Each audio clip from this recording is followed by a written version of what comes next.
It's okay. It's okay. Off your mic. It's okay. Off your mic. Chai! Now wow, people wey suppose talk truth to power don't off mic. And if we talk, now 500,000 they go summer us, call them hate speech. But fear not, my ego don't come. Ingo torchlight every corner, nooks and cranny of all these bad people where they spoil our country.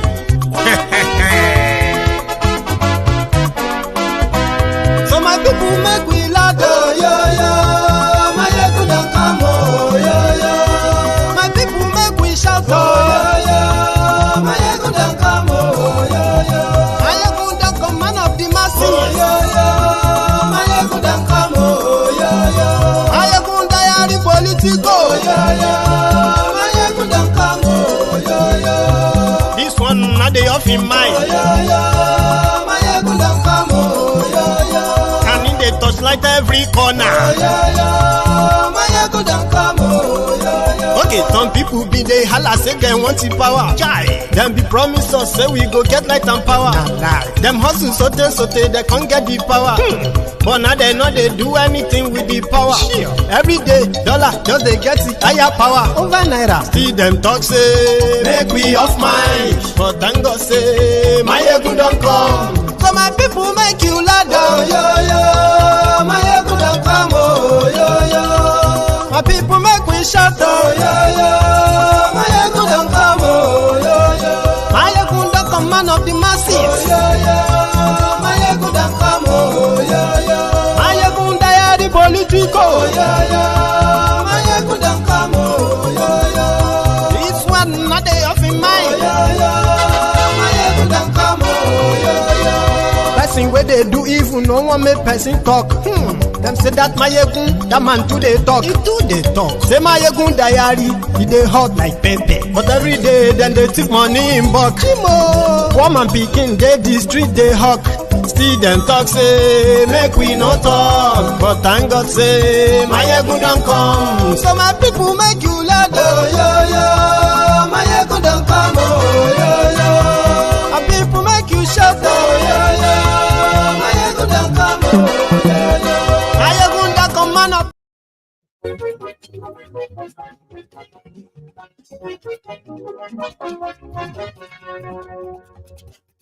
Hello there. Mayegun làwa mọ̀, làmọ̀ tó dodo.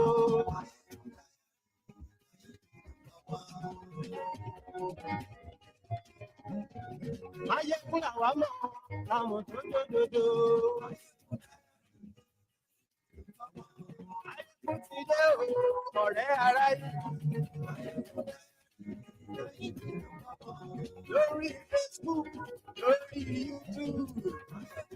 Good morning to you. Good afternoon to you.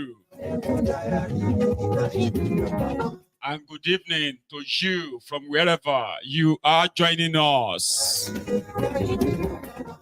This is Mayego Live.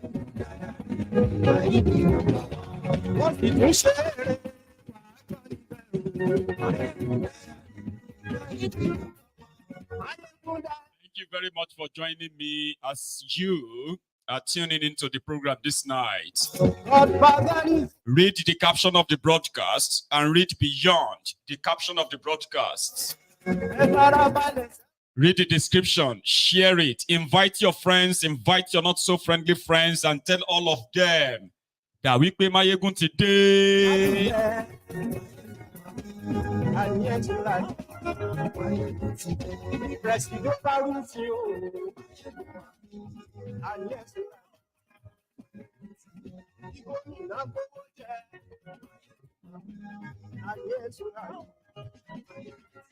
Thank you so much. Please let me know if the audio is perfect on your screen or on your device. Just before we get so down to to this.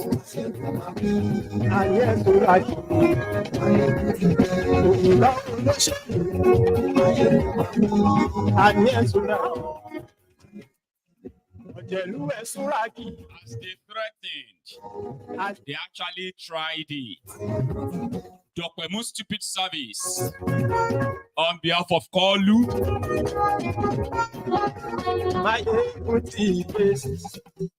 Motide, thank you so much once again for joining me.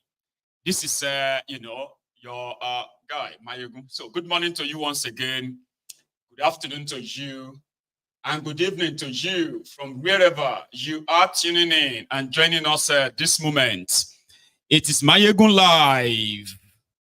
And we are starting tonight with what could have been a different evening, if not the fact that this Dokubo Stupid Service decided to cut short what we thought they would do the moment they sight or set their eyes on Sowore.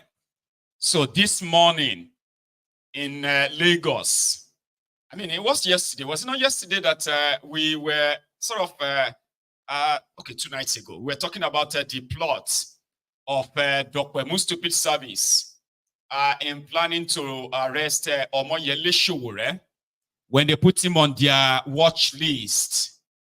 I personally felt like Sowore should just stay off from that contraption. But I also added that Sowore that we all know probably will never be intimidated by these guys. I kind of, wasn't expecting that to be this quick. So Sowore arrived in Nigeria this morning.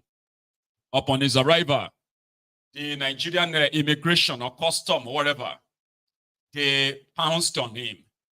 While his supporters were waiting outside the airport, I think they were aware that he was going to land in Nigeria today.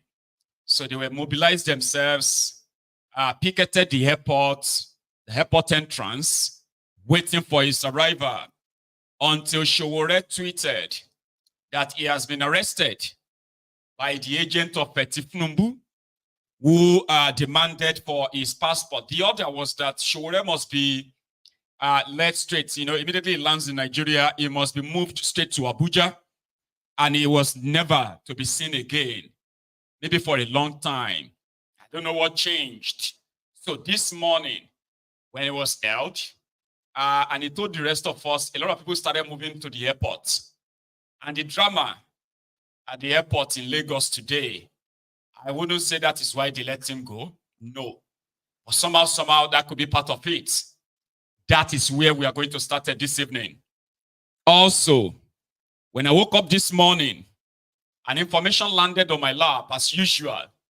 It was about the scheme and scam called the Dangote Refinery, including the collaboration of the evil people called the NNPCL. People that sold NNPC to themselves.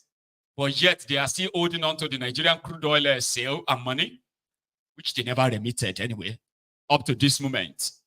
So they said that the scam of a Dangote Refinery to scam Nigerians was perfected a while ago when they created an artificial scarcity of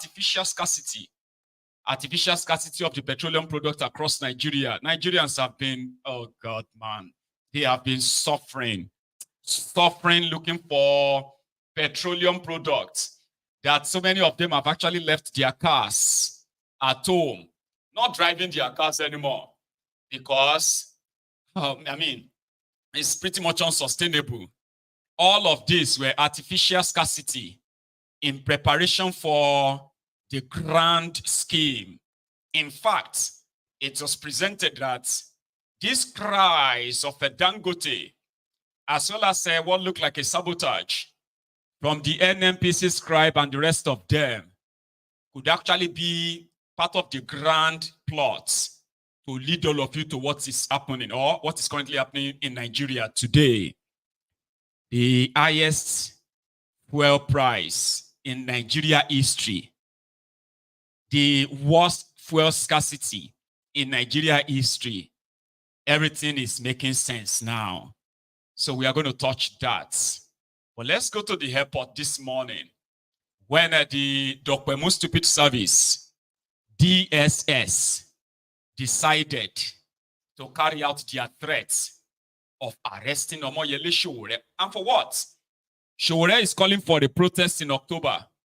The one that is pretty much different from what he experienced in August. That 10 days protest you witnessed in August is going to be a child's play to what to expect in October. And that of October is indefinite. From the 1st of October to God knows when. Now that the said subsidy is gone, as well as the importation of fuel is probably ended because of Dangote availability, is what they said they are fixed. What about affordability? So, Sowore in Lagos this morning and his supporters who knew what was waiting for him in Nigeria, this happened. I will say if we have flight,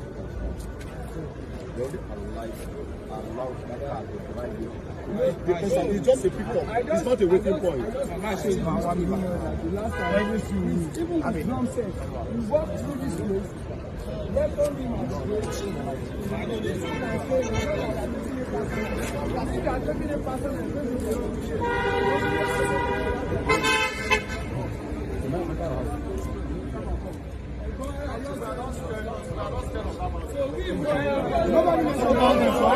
Sorry. No.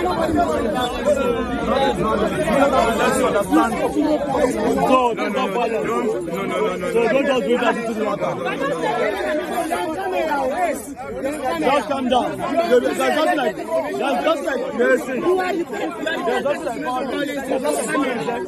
it is our right. This is a public place. So you cannot tell us not to go to where we're going in a public place. For what reason?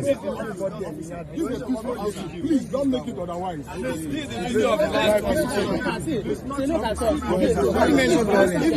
Who mentioned violence there? That you are taking us up from there. If you see violence, we stand. It is not a this is the video. I've already done that. I just came up. I drove in. I came up. I drove in. Ask the lady there. But the fact remains that this is the video. Can you get back to me? This is the last time that we did. Can you the last time?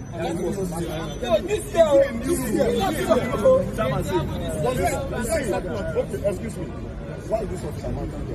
They were here last time too. They were boss. I don't know this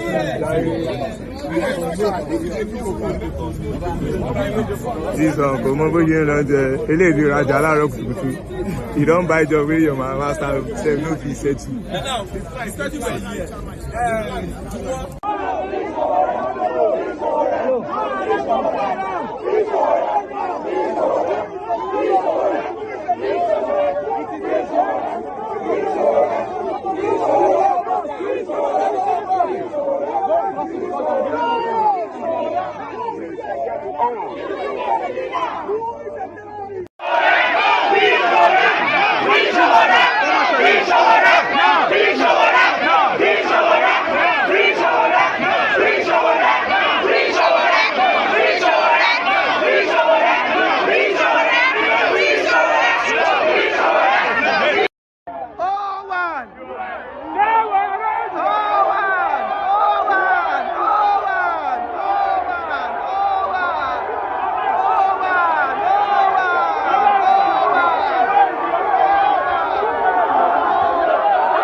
You don't know it.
That was exactly what it felt like. I mean, it felt like in that place, right? So, Omoyele Sowore, the man that has conquered fear, the fear of the oppressors. That's practically what you can describe him as. Omoyele Sowore. A lot of people were wondering, did he go to Nigeria? And why did he go to Nigeria? The guy said, no, I'm not going to run away from criminals because they have a state, because Nigeria is currently experiencing a state capture. The worst case scenario is that they can use that simple power they think they have, lock me up for as long as they want, but I won't run away from them. Then they changed their mind. They took his passport and let him go. That means we will do it some other time, maybe not at the airport. So Sowore met with the media. The journalists that managed to grab him at the airport said, Baba, wait till you come back on do. This was the conversation. It's been a very eventful day already. A lot from the airport and, of course, where we are currently, with Omoyele Sowore. Let me just, of course, get into the interview straight. Omoyele Sowore, great to be back home, I believe. Yes. Well, I'm back home, but it was because when I left in March and also in May, I did make a promise that I'll be back, that I'm not going anywhere from Nigeria. So it doesn't matter what anybody tries to do, and that is why when I was informed and I got a copy of their memo to the airport that I was declared wanted, it just made me feel very proud that I was once again upgraded by the Nigerian government. I've been on the watch list of Nigerian government since I was in the university in 1992.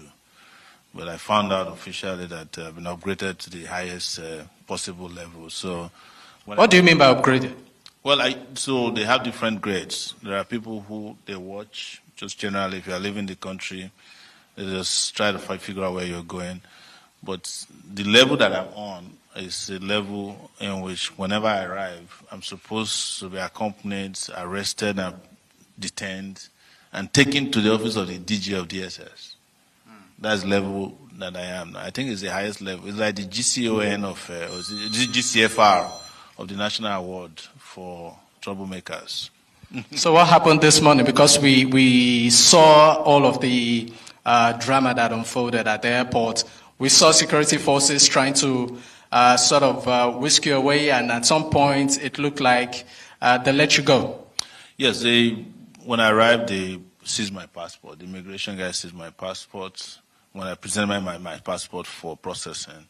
And then after standing around for a while, I asked them, what's the problem? They said there is some notation on my passport that that needs clarification from Abuja. And I said, who is that? Who put of course I knew. And they said they're going to start making all kinds of calls. And then they asked me to sit down at the place. I sat down beside them. After a while, I went back to them and asked, what's going on? And it's been like 30 minutes at this point. And they said they're still waiting for Abuja to clarify. Then they took me to their office where I was briefly detained. And then I tweeted before going into that office, and some 10 minutes later they came and said, oh, it's just been resolved. You can go. So I went to try and get my bag. Of course, one of my bag was missing. I hope it's not the DSS that stole it.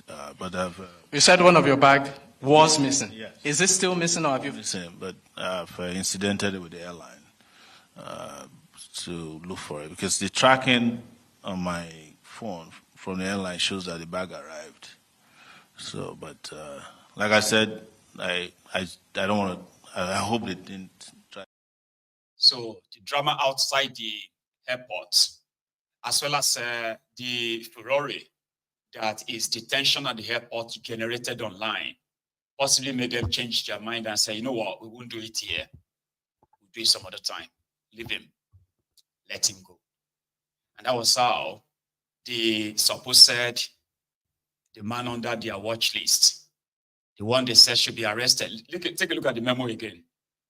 Said, I am directed to inform you that the DGSS has approved the upgrading of WLA, which is report arrival and destination by telephone immediately, which is this nonsense. Anyway, it was about the moment he lands in Nigeria, he is to be led straight to the office of the DG, DSS.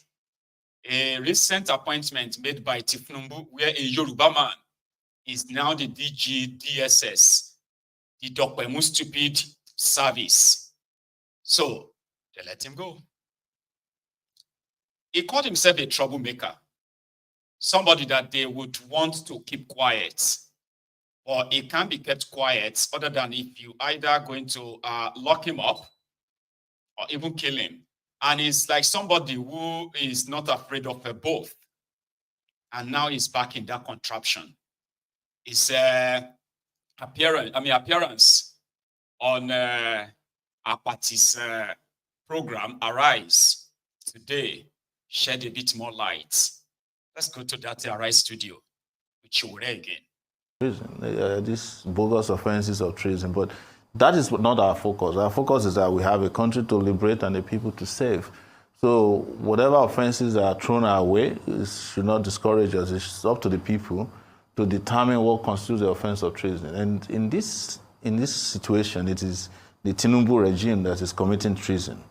And I must say to you also that in 1994, Tinubu was accused of treason. If you remember, when he was accused of bombing a Ijaw depot by Abacha. So that was why he left Nigeria on exile. But in our own case, we are not going to go on exile simply because the government is afraid of placards. Well, you were presidential candidate in 2023 on the platform of the African Action Congress. President Tinubu has now said, look, there's a government to run. Politics is over. All the things that Nigerians are experiencing, these things are inevitable. Hard choices have to be made. And the Nigerians should be ready to make sacrifices. But, you know, some of you are still acting as if the election is still on. Well, so why? We're not running an election. They never even had an election in the first place. But that's a conversation for another day. What we're saying is that the issue on ground is existential. And everybody's talking. Even the other day, I saw some elders, including the former Secretary General of the Commonwealth, who went to Tinubu and said we should bring about a new constitution, which is one of our demands, by the way. We talked about minimum wage. We talked about wastage in government. So you're asking people to tighten their belt, you know, that they should just tarry a little. But you are there buying yourself a private jet of $150 million. You are renovating homes of your VP for $21 billion. Everybody in the Senate and everybody in the National Assembly got an SUV that cost $150,000 each. I mean, are Nigerians foolish not to understand that this is just a ruse? You know, and that is why I coined the word, I think yesterday, that the government is no longer practicing democracy but orisacracy, which is government of rice, ruse and rice. Any problem in Nigeria, give them rice. Flood in Maiduguri, send them rice.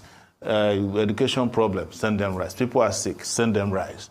You know rice is, botanical name of rice is the Rhiza sativa. So that is where we are. And the government has become a joke. And that brings us back to the conversation about treason. You're a lawyer. I don't need to remind you of that. And I'm sure that if you were sitting in court representing an accused person, and a person that's accused of treason for carrying placards, you must look at the prosecutor and wonder whether he went to law school. Well, I know that lawyers are part of the problem. Yeah. But, okay, they've given you back your passport. They've released you. Did they ask you to report again tomorrow morning? Because giving your passport does not mean anything. You can be asked to start reporting every day until the matter is decided.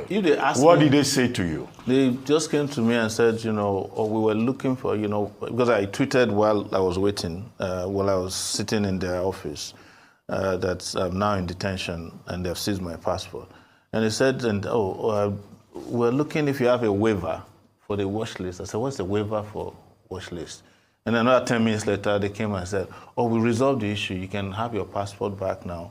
And some of them actually nicely escorted me to get my bags. But by the time I got to the bag section, one of my bags had gone missing. So we're still looking for the bag as we speak. Oh, your bags disappeared? Yeah, one of the biggest bag I brought had disappeared. But the ones you got, did they open them? I don't know because I didn't lock them. But I'm just hoping that they're not trying to play funny with the bags. But I've reported that to the airline. Because every bag that comes through the U.S. airline, United Airlines, you have a tracking on it. And the tracking showed that it went on the carousel to where I should pick it up, but I can't find the bag as we speak. Well, I'm just hoping that nobody will go and plant anything funny inside my bag. Okay, but for now, you are free. Yeah. You know, they're giving you your passport, and, you know, you have no fear that when you step out of the studio, they will rearrest you. Even if they do, I'm not a stranger to them, and we'll resolve that when we get there. Anyway, thank you very much. Thank you so much. Omoyele Sowore, presidential candidate of the African Action. So that was how the drama started and ended. In order to massage the ego of a sick druggie that forced himself on Nigeria or Nigerians. Yeah, they snatched it, they grabbed it, they ran with it, only for them to make a more mess of it that they have no idea. Almost like they don't have an idea of what they are doing, or maybe they do. So for now, as been put, right, Sowore, that they thought they could threaten, intimidate, from coming back to Nigeria, seems to have defeated that threat. So except another one pops up again. And tomorrow it will be another, they want it. Inside that same Lagos today, there was other drama. Earlier this morning, I received a bit of an information that is now public, okay? It wasn't like anything big deal. But what's a big deal? When I started sort of, breaking it down, yesterday they made an announcement that the NNPC or NNPCL, they have struck a deal with Dangote. Initially, they said that Dangote should probably go and find buyers for his products. When Dangote said the deal that he signed with Buhari's government and Emefiole, even with the NNPCL, right, was that they will be buying 97% of his products. Yeah, they will be lifting that, and he won't have to go and look for buyer for his products, whether it's diesel, petroleum, or Jet 1 aviation fuel. But things started going kind of like a haywire or going south when the Tinubu's illegitimate government decided to switch their importation of a petroleum product from Malta. And with all the scandal surrounding the Malta refinery and Malta importation, which actually pointed to one direction, Tinubu's business interest in Malta, Tinubu is paying himself subsidy. Before him, Buhari and his gang, including Melek Yari in NNPC or NNPCL, they were making a kill on a fuel subsidy. So it now became obvious. In fact, there are people who believe that Port Harcourt Refinery could actually be working. Maybe not at full capacity. Warri Refinery could be working. Maybe not at full capacity. But because of a scheme, the corruption that the Nigerian oil sector has been known for, they made everybody believe that Nigeria is importing 100% of their local consumption, which actually skyrocketed the amount of money they are paying for subsidy. So this, you and I will have no means of possibly debunking that, since the whole thing is shrouded in secrecy. But things are beginning to kind of come around now. These guys who are paying themselves a subsidy, before Tinubu, Nigeria was paying subsidy of over 400 billion naira every month. And the Nigerians were paying, through their noses, 167 naira per litre of of petroleum. So when Tinubu came in, he said subsidy was gone. And boom, the price of petroleum jumped from 167 naira, 187 naira to 610 naira. So they maintained that by continuing to pay subsidy that they told you was gone. So Nigeria started paying over 900 billion naira every month for subsidy, to the point that Nigeria started spending nearly 7 trillion naira on subsidy a year. Well, the Nigerian forex, the forex as well as the Nigerian naira crashed, became a tissue paper, all because Nigeria had to pay subsidy on importation of fuel. Then a lot of people were asking, I mean, if Nigeria is to be saved, Dangote Refinery could probably be the rescue towards Nigeria's collapse. They told us so many stories about the Dangote refineries. They gave us so many dates of resumption of Dangote Refinery. In all of this, it became obvious that the whole thing was actually to prepare Dangote and his pals for a total windfall of lifetime, a state-sponsored terrorism against the people of Nigeria, economic terrorism. Anyway, fast forward to when Dangote now announced that part of his own refinery have started working, but there is a problem. Nigeria won't fulfill the agreement to supply him crude oil. What the heck? Anyway, there was a time that Bukwari's government gave up, about a 1.6 billion, 1.6 million barrel of crude oil to Dangote. Then they said, Nigeria actually have no crude oil anymore. Dangote would have to import the crude oil. Before Dangote, Nigeria was exporting crude oil, importing finished products. Then Dangote came. Dangote started importing crude oil, exporting finished products, according to them. In all of this, round it up to yesterday, which then was like, okay. Dangote Refinery can be patronized now, but there are some problems. Dangote should go and look for buyers.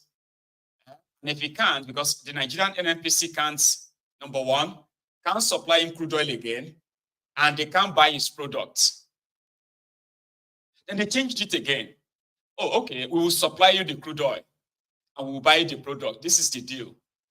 We will give you crude oil in naira. You will sell the petroleum products and the product from it to us in naira as well. Around that time, the scarcity that Nigerians were facing was like, no be here. It's lasted now for months. No one could give an answer why there is this scarcity and expensive fuel in Nigeria. It has gotten to a stage whereby Nigerians were even saying they don't care how much is the petrol anymore. Just make it available. It worked. Artificial scarcity. So yesterday, one of them made an announcement and said, okay. We'll buy the products now. Okay. And from tomorrow, today, Nigeria NNPCL will begin to lift petroleum product from Dangote. That was supposed to be good news. I did a program on this last night, trying to kind of understand the numbers and where this is headed until this morning, when I was told that Dangote Refinery will be selling the liter of petroleum from its refinery at the rate of 900 naira per liter. It was actually 890 something naira per liter. So I was so curious. I said, those who were importing fuel into Nigeria, the reason why they told you can never buy cheap fuel in Nigeria again was because it's been imported. The marketers, the oil marketers had to borrow money to go and import petroleum products, diesel, and every of these products into Nigeria. And the only way they can keep the price low is if Nigeria is willing to pay subsidy. Because the landing cost for bringing the finished product to Nigeria was put at 1,200 naira per liter. So if they are selling a liter of petroleum in Nigeria for 850 naira, 900 naira per liter, in some places that are, those are the cheap ones, or cheap prices. So that means somebody is paying subsidy then, because if landing cost is 1,200 naira, but there are filling stations selling it, that means they are subsidizing even though they are denying it. It didn't make any sense, okay? So if Dangote is going to get crude oil from Nigeria, that means the issue of a landing cost is totally out of it. The issue of forex, the dollars to go and bring the product to Nigeria, is also out of it. That means the pressure on your dollar naira is going to die a natural death. We were wrong. The whole thing was a scheme and a scam. So the rumor then was that, it wasn't a rumor by the way, it was actually facts. And I shared that on Mayegun's Diary Politico this morning. I said, this is what I heard. And it's not making any sense to me. If Dangote says his own finished products from his refinery would cost 898 naira per liter, and it's going to be sold to the NNPCL. NNPCL is going to now sell it to the oil marketers in Nigeria. I mean, it's oil business, Abi. So they said NNPCL will buy it at the rate of 898 naira, and NNPCL will sell it to marketers at 880 naira. That is subsidized rate of 8 naira. 898. 880. 18 naira difference. So NNPCL will subsidize it for oil marketers, right, at the price of 880 naira per liter. What the heck? How can that be? There is no importation, there is no dollar involved. Why is it so high? Why can't you sell? Why is it so hard to sell a locally refined petroleum product at the rate of maybe 200 naira per liter? Well, they started the story. The story of it is the international oil, international yen, that determines how much a liter of petroleum will go for. I say it doesn't make any sense.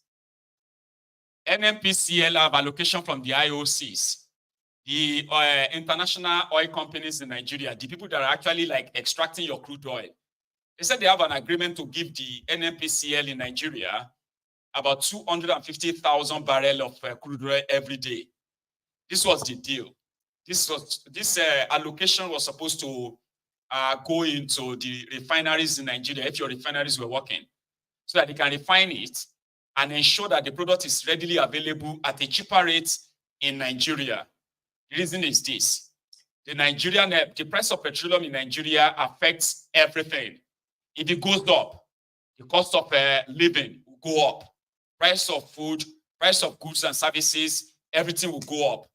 So if the people are suffering this much, and the crude oil are their own, how about you use your allocation to give it to somebody who is going to refine it and crash the price and watch the high cost of living drop drastically?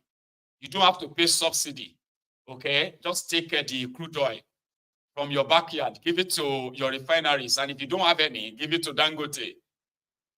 Make a deal that you can have some, while the rest actually goes, for the general use of everyone. But they said, no, you don't know what you are talking about. That's not how it works. And that's exactly how Gbajue scammers scammed you.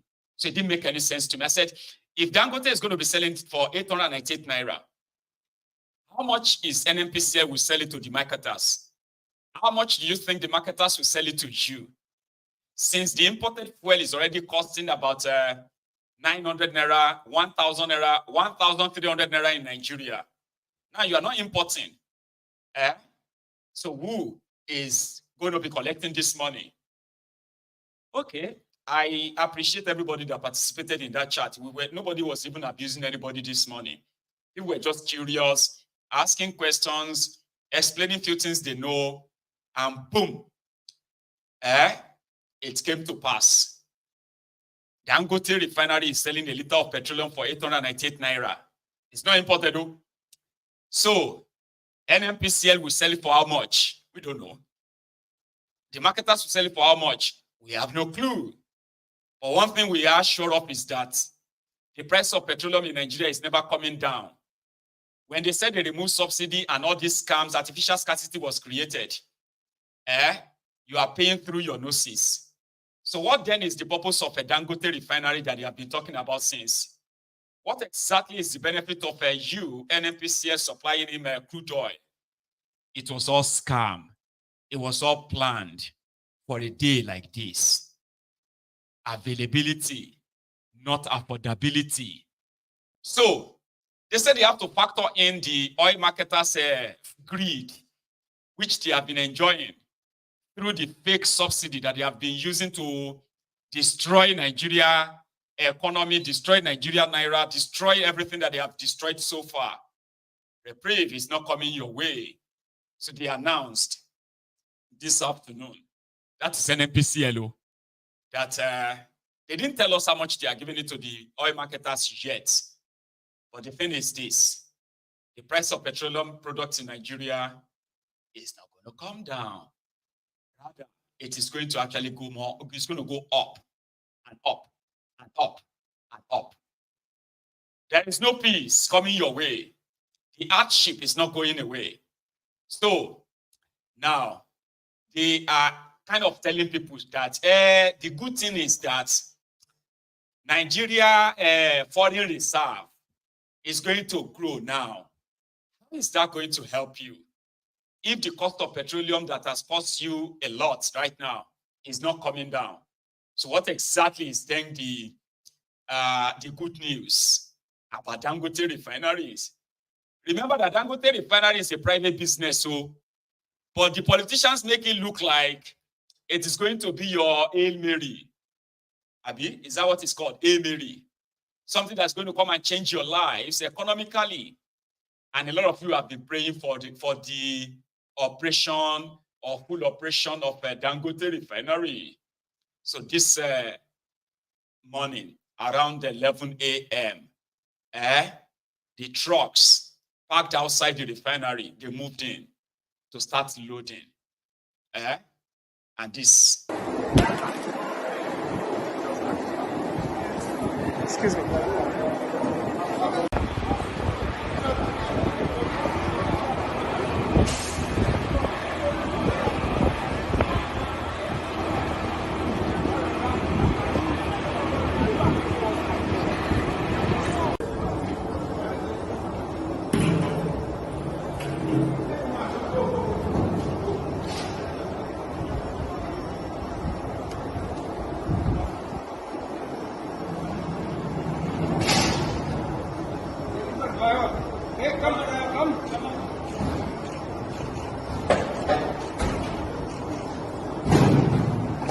Years ago, we were trying to see how to solve the problem of PMS supply and abuse.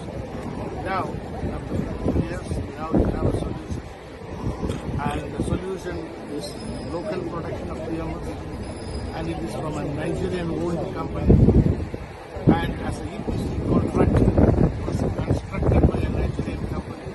So it's a matter of great pride that a Nigerian-owned company, constructed by a Nigerian-owned company, is able to generate PMS from the local and deliver not only to meet the entire requirements of Nigeria, but we can also have surplus to export. So it's a time and a moment of great pride for every Nigerian.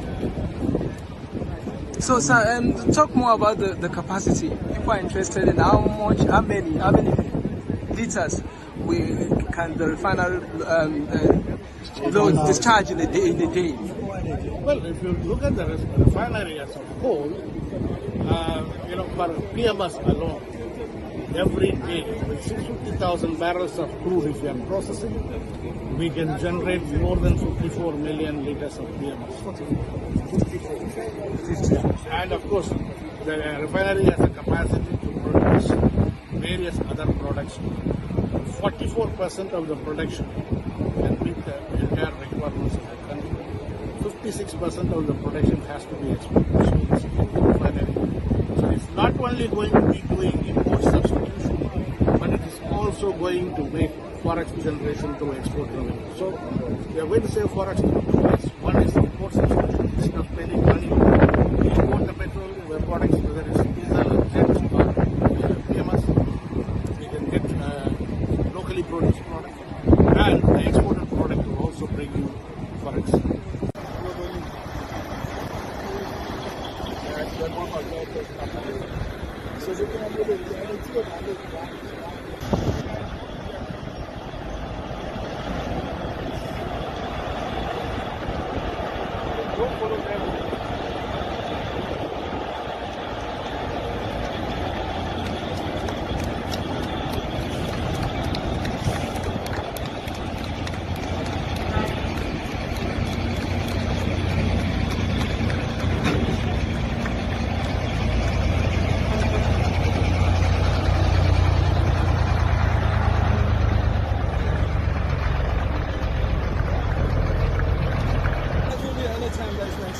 So how many minutes does it take to load one?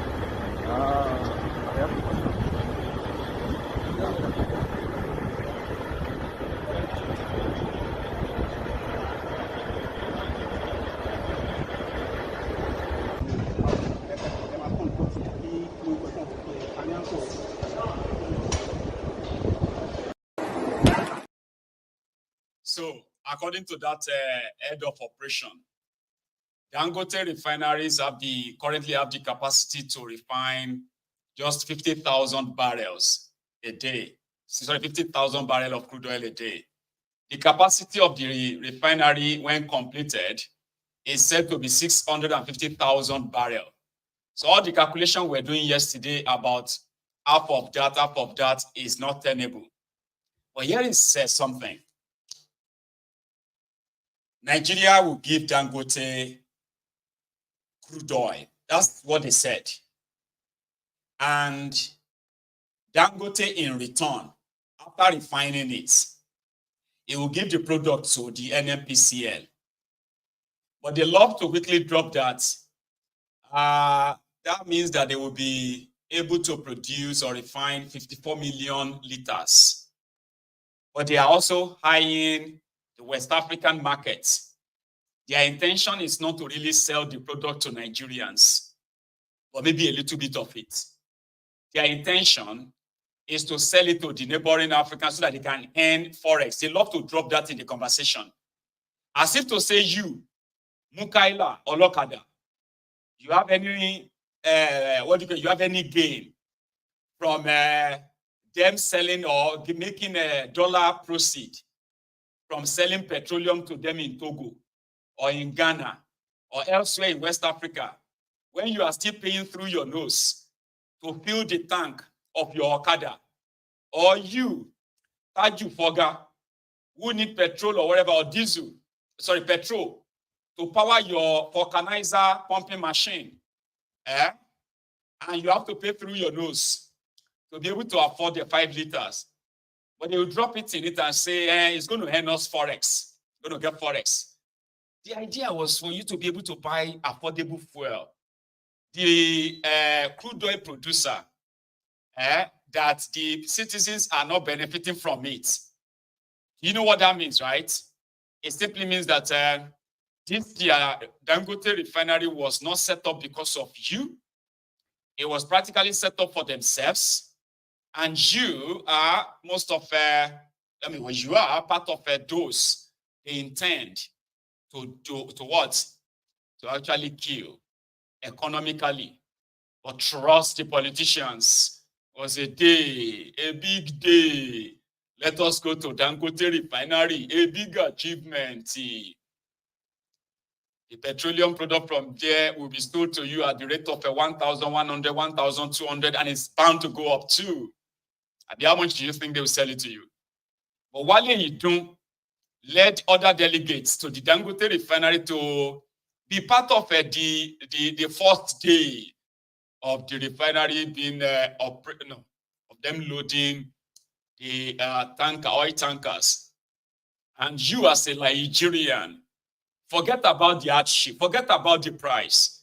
You need to be happy that finally, you will be buying the same liter of petroleum that is produced in Nigeria for more than what it costs, or for more than what you are paying for the imported fuel. A consolation. Wale Idun, ladies and gentlemen.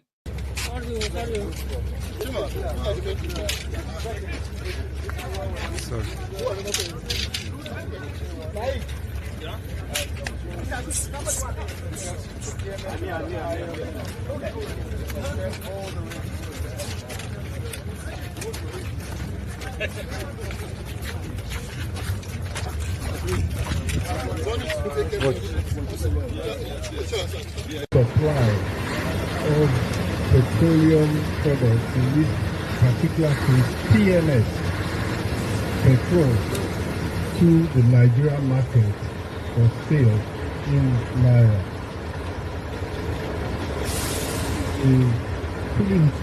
It, as I'll explain, in many ways, it is the resumption of Nigeria's march to industrialization.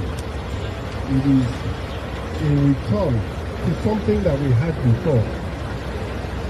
Local refinery, local supply of petroleum products in the Nigerian market. It has been decades since we have been able to achieve this, and we have it today. And I must, first of all, give commendation to N898, who what we are doing today with the supply of PMS to the Nigerian market is implementing the vision of the Federal Executive Council, the order of the Federal Executive Council led by His Excellency President Bola Ahmed Tinubu, that NNPC should supply crude to domestic refiners, who they in turn to provide products, petrol, to the Nigerian market, as well as other products. Today, we have taken an important step, a key step, towards energy self-sufficiency in Nigeria. We have taken an important step with energy security in Nigeria. Not to talk of self-reliance and implementation of the government's policy of domestic investment or investment in domestic production. It is the vision, Mr. President, that no raw materials could leave the shores of Nigeria without some value being added. So once again, I know that this vision of Mr. President started many years ago. We're in a free zone. We started Lagos free zone. We have the free port across the road, that's a free zone, and we have this Dangote petrochemical refinery and petrochemicals company, which is in a free zone. And of course, we congratulate, we felicitate with Aliko Dangote, probably Africa's foremost businessman and industrialist, and one of the top investors in the world. On this day of triumph, this day of success, they said it couldn't be done. They said he couldn't do it. That we could not produce PMS from this edifice behind us. And here now we have the proof of the pudding is in the eating. We do have PMS that is sufficient for the whole of the Nigerian market.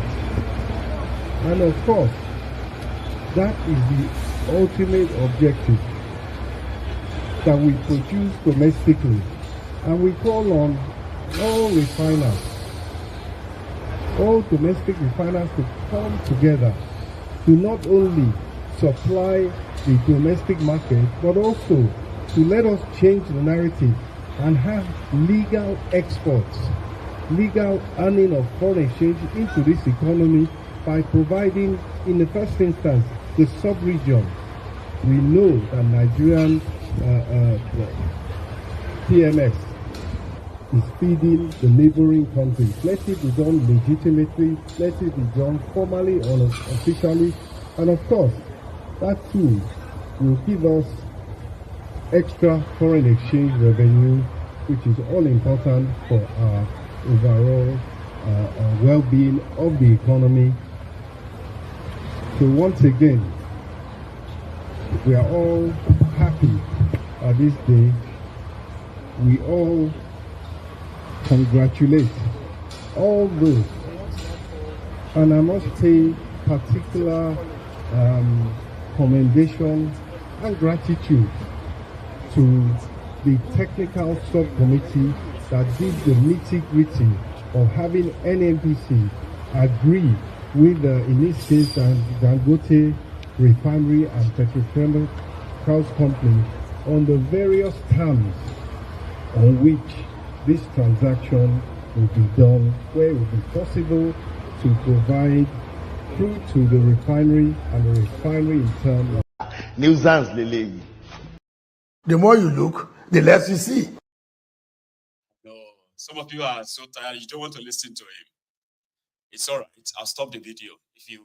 I know it's probably like bad dash, of course, okay? But I kind of want to always have it on record because everything he's saying right there is going to change in the next few days. Yeah, it's going to be like he didn't say all of that anymore. Because the whole show right there, even from the internal sources, right? The reason why Dangote can't sell his product directly to the people is because he has been importing his crude oil from Texas and Brazil. You see, this talk of them giving him crude oil is not totally true. And it is also not sustainable as well. But for Dangote to sell his product to you in Nigeria, he is not really keen on selling it to marketers in Naira. In fact, to those who are in the know, from the inner source there, he will prefer to be paid in dollars. This talk of crude oil in Naira, is just part of the whole scheme. And that is why the likes of Wale Idun continue to kind of say, we know a lot of you would prefer to go and sell this product outside Nigeria. But can you please do it in a way that we can benefit from the forex that you are going to get? And as for Dangote, he will probably make his better money. He's a businessman, don't get it wrong. He's a private businessman. Dangote is not NNPC or Worry Refinery or the Port Harcourt Refinery. He put together, but whether with borrowed and stolen money that they use in setting up that place, it is for him to make profit as like making a kill. That's why they are kind of making you realize that half of what it will be producing will be sold outside Nigeria. He is more interested in that forex. All marketers in Nigeria have no forex. They don't have dollars. So that is why the condition given to the NNPC or NNPCL, the deal they struck was that instead of us paying the subsidy to some people, we can share it. We'll give you some.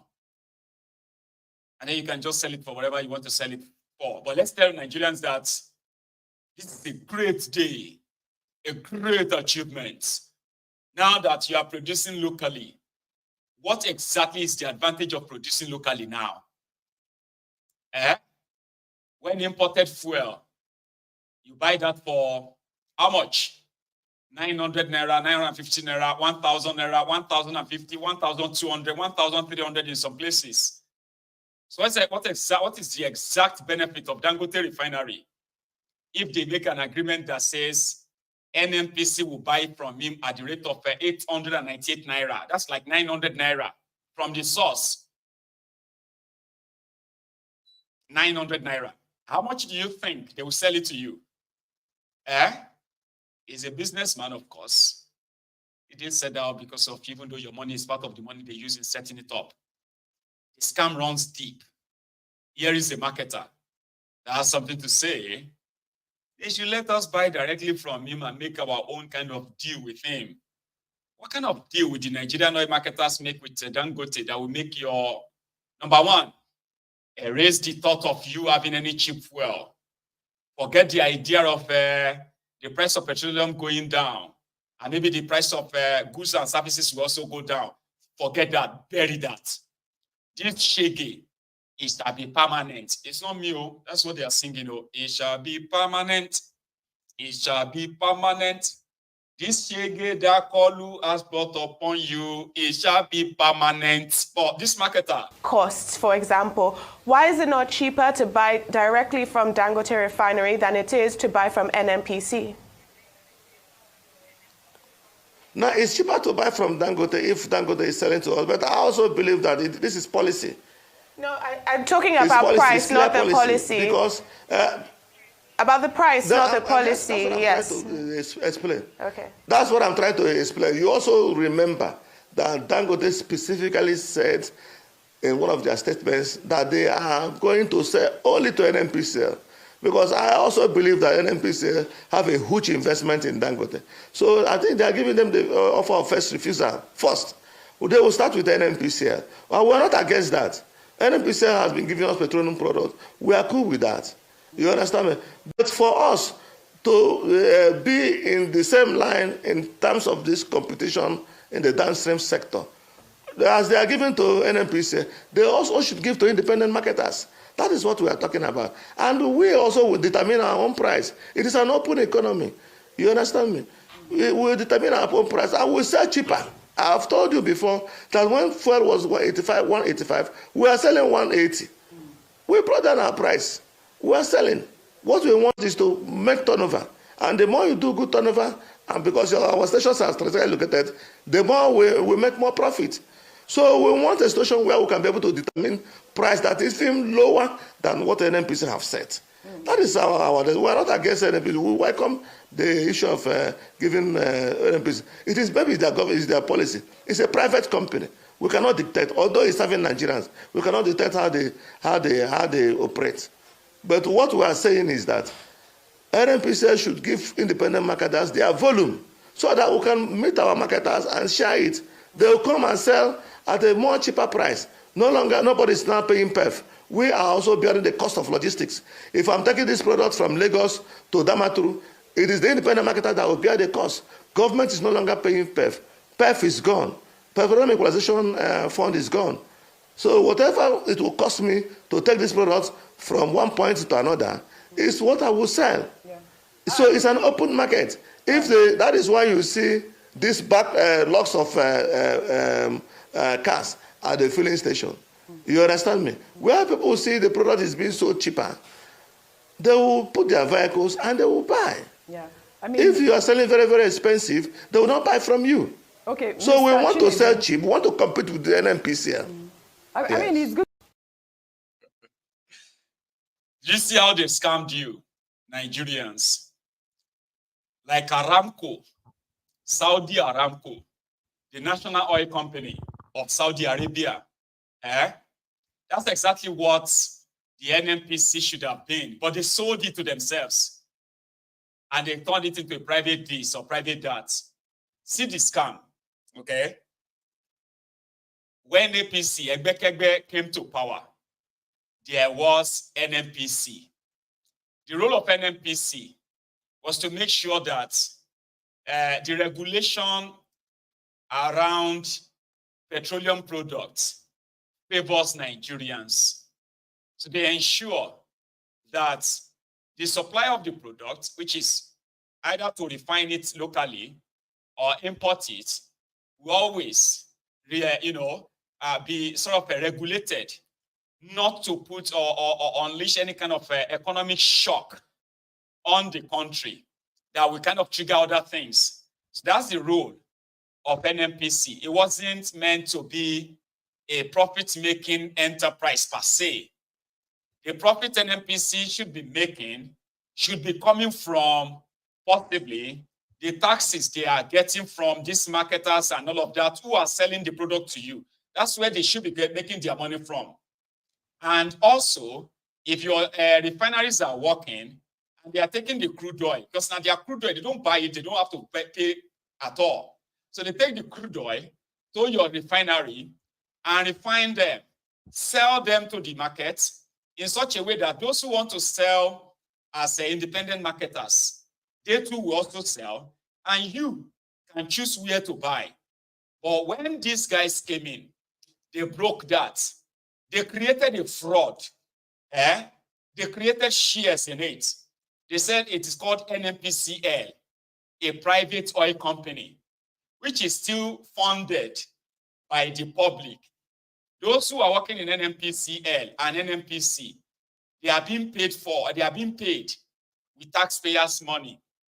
However, they are also kind of saying they want to make profits. Imagine using Nigerian money to make profit from oil product by importing it and paying subsidy to yourself and sharing the profit among yourselves because you are a private company. Nigerians who are the owners of the NNPC, they no longer know the roles of NNPC in their lives anymore because now it's about profit. The profit doesn't come to you, Nigerians. It goes to the private pocket of people you don't even know.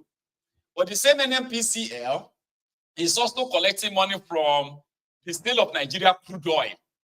The same NNPCL is paying subsidy on behalf of Nigerians. And in all of it, they are running at huge loss. And you are hearing that. Wrecking Nigeria and all of that. NNPCL. So, with Dangote, they said they made a deal with Dangote. NNPCL gave him nearly $10 billion to invest in this Dangote refinery. But surprisingly, last year, Dangote said the 20% stake that was supposed to be the Nigerian stake in Dangote refinery suddenly dropped to just 7%. 13% of it gone. To who? Nobody knows. Now, let's assume that it was supposed to be Nigerians that have the stake of 7% in Dangote refinery as a private business. So let's say, okay, it's a private business, Nigeria invested in it. And there should be some leverage for you, Abi. But that leverage is not for you Nigerians. It's for some faceless people in a group of scammers called NNPCL. Okay? Therefore, they can collaborate with Dangote, right? Because they want to make profit for themselves, not for you Nigerians. And agree to sell or to buy a liter of petroleum for 898 naira. So that they can now sell it to other marketers to make profits. Two profits. One, with Dangote, they gave your money to. Then secondly, to independent marketers who will need the supply of the product.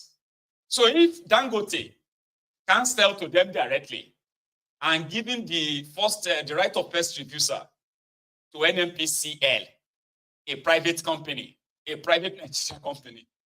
I know it can be confusing, right? Don't worry. It's not confusing. It's scam. Now, so scam, they sound. Okay? The moment they confuse you here and there, you could give up. As, I don't understand, Jerry. I'm not interested again. Are they going to make it available? Yes, they will make it available at cutthroat prices. And if you want, you can't hold them responsible. They will say about Dangote is a private business now. So you see, the independent marketer can't go to Dangote. They would have to go to NNPCL. NNPCL want to make profits. Now, go pay. Share you get now. This is how they rob you. People who are supposed to protect you, NNPC, they are staying away. And they are leaving you at the mercy of criminals that are still being paid with public fund. Okay? So NNPCL will now be like, okay, we don't buy product because they are the ones importing fuel to Nigeria. They are the ones paying subsidy on your behalf. So this time around, there's no importation, at least for now. So what happened is that Dangote will give it to them at nearly 900 naira per litre, like they were doing when they were importing and paying subsidy. So they imported, pay subsidy, and then give it to oil marketers, and then tell you that the oil marketers, importers are the ones who are determining how much a litre of petroleum will go for, which is a lie. The only company importing fuel to Nigeria is NNPCL. The people collecting subsidy is NNPCL. So now that the deal is with Dangote at that price, it's pretty much like importing it and then selling to the independent marketers, the ones that will now use the truck to take it from Lagos to Sokoto, from Lagos to Warri, from Lagos to Bayelsa, from Lagos to Kano. So these marketers will now tell you that whatever the cost is from driving from Lagos to Sokoto, it has to be factored into how much they will have to sell it to you in Sokoto. So here it is. If NNPCL buy it at 900 naira per litre, sell it to the independent marketer for 1,000 naira, making 100 naira profit on each litre. The independent marketer, who is going to take it from that Lagos to Sokoto and factoring in all the cost and the risk, can decide to sell it for 1,200 naira, 1,500 naira, 2,000 naira. It would have to factor a lot of things in. But NNPC won't, they'll say it's not our fault, not be our, not be customer. So you won't have anybody to run to and cry to because they've already hold you down that way. People who are supposed to protect you are the ones doing you. Won't make any sense. Because it make any sense yet. Don't worry, it will not make any sense. But when they shake the enter body, will make more. Because they have actually created the network already. Dangote will smile to the bank every now and then. Waiting being own. The criminals in NNPCL, they will be smiling to the banks every month. Okay? The independent marketers, they will be smiling to the bank every month. But you, how many liters? How many liters you want to buy? How much is a liter? A liter is 1,100 naira, 1,150 naira.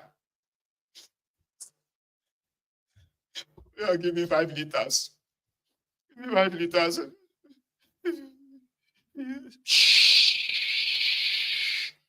5,500 naira, sir. 5 liters. Okay, God go judge these people. These people now God go judge all of you, 5,500 naira for 5 liters, in this country. It's okay. God go judge. God no go judge. Because your mumu never do. It is that chain. That guy that just spoke there and said, as an independent marketer, they can decide to say, okay, you know what? Instead of selling it for 1,200 naira, we'll sell it for 1,190 naira. Say, thank you. God will bless you, sir. Since other places, they don't get pity. They don't get human face. You get human face. You save us 10 naira. God will bless you, sir. God will bless your business, sir. In fact, meanwhile, you are existing in a loop. It is so unreal. It is not real. It is not real. And that's why they are talking about energy independence. Energy in the wealthy. By the time they are done with you, I mean, for now, at least you cannot forget any cheap fuel anymore. Forget it now. Those of you who they told that wait for Dangote to come. All this thing will crash. Now they are telling you about Forex. Nigeria will make more money from Forex. Nigerian naira will be strong. Give them 1 week. The entire thing will change. I wish you well. I actually wish you what you wish yourselves at this point too. 2 days ago, we saw Asari Dokudumb taking advantage of the vulnerable poor people, young people. He assembled them where he said he's giving them a job. A job of what? Being militias. I mean, a lot of people saw that were like, what the heck? Well, he's taking it to the new one. It was him today, again, initiating these young people in what looks like a court-like of a thing. And he recorded it, published it on social media, just for all of us to see what Nigeria has become. I've been waiting for this.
Contraption.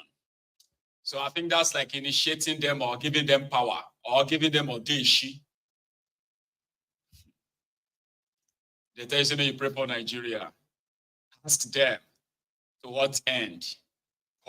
Yes, it is a shame not to have electricity for the majority of homes in Nigeria. Yes, poverty is not a shameful thing, but not acceptable.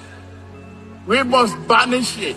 But let's interrogate, how did we get here? The hardship. But can we continue to service external debt with over 90% of our revenue?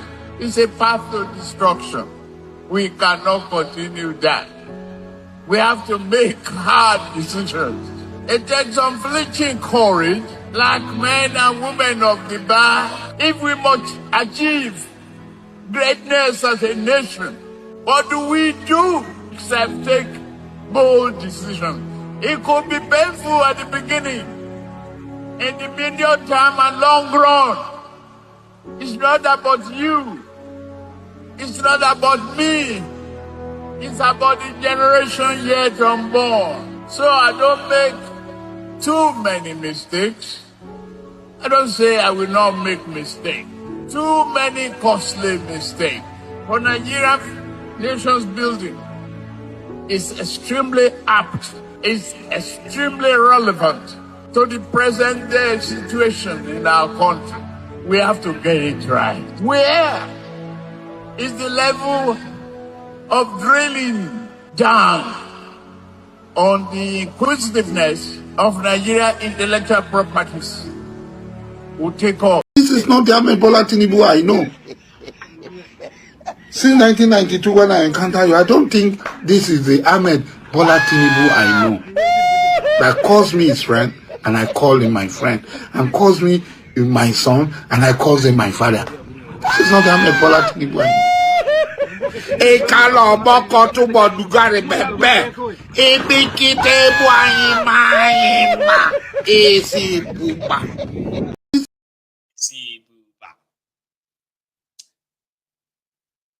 Chief Nubu says it's not about him, it's about you. Oh, it's not about you, it's about your unborn generation. Anyway, my dear sister. Jagaban Karim. Jagaban Karim. A soldier was saying, doing a charity, petroleum charity, yesterday. And I caught that. I was like, oh, all right. This is like if there is a girl or a lady that you have been trying to gain attention for a long time.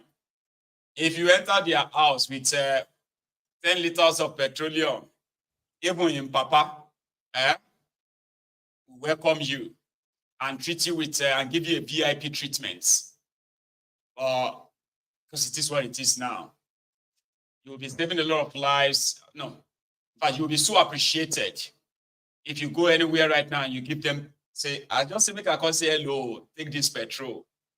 That is what Nigeria is. But this guy was doing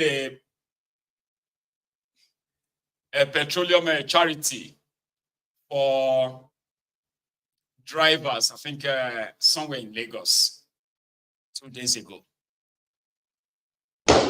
Oh.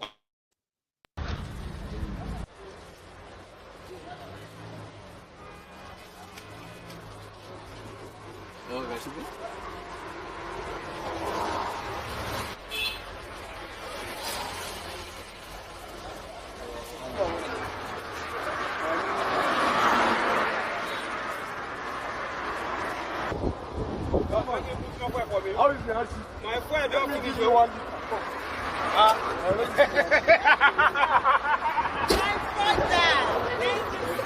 Hey, God bless you. Oh my God. Amen.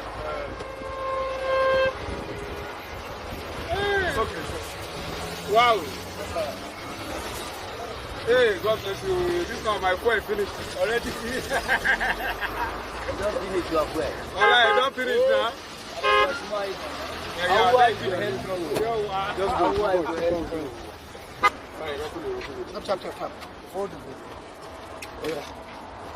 I help you, go help you. This one. No. You know one thing. Thank you, officer. God bless you. Oh, Allah. You try. Try. Try. Take care.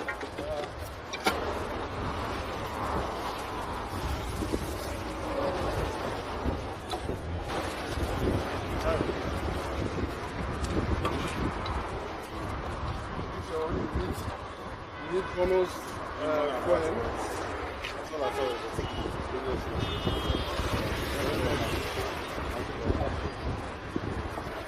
Let me give you 1 liter for free. For you? Yeah. Thank you so much. Thank you. God bless you.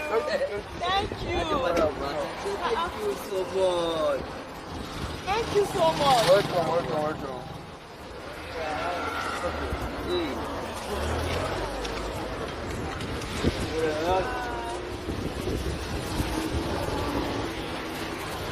Thank you. All right. Yeah, God bless you. Chef, Thank madam. you so much. Well done. No.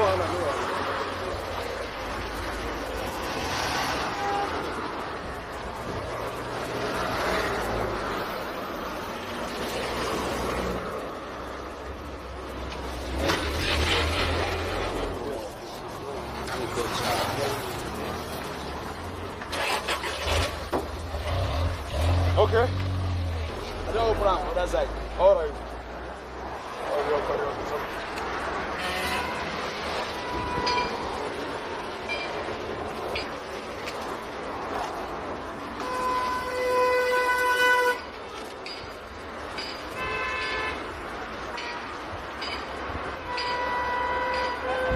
All right, you can go.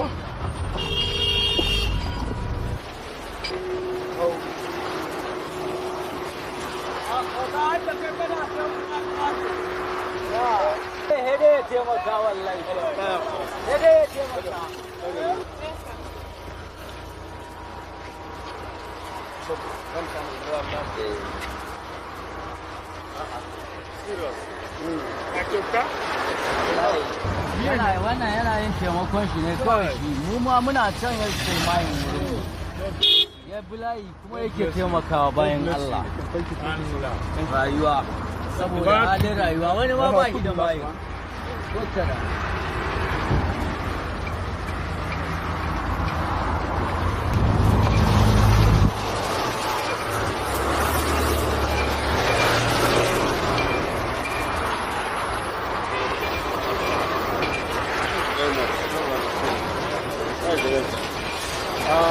My name is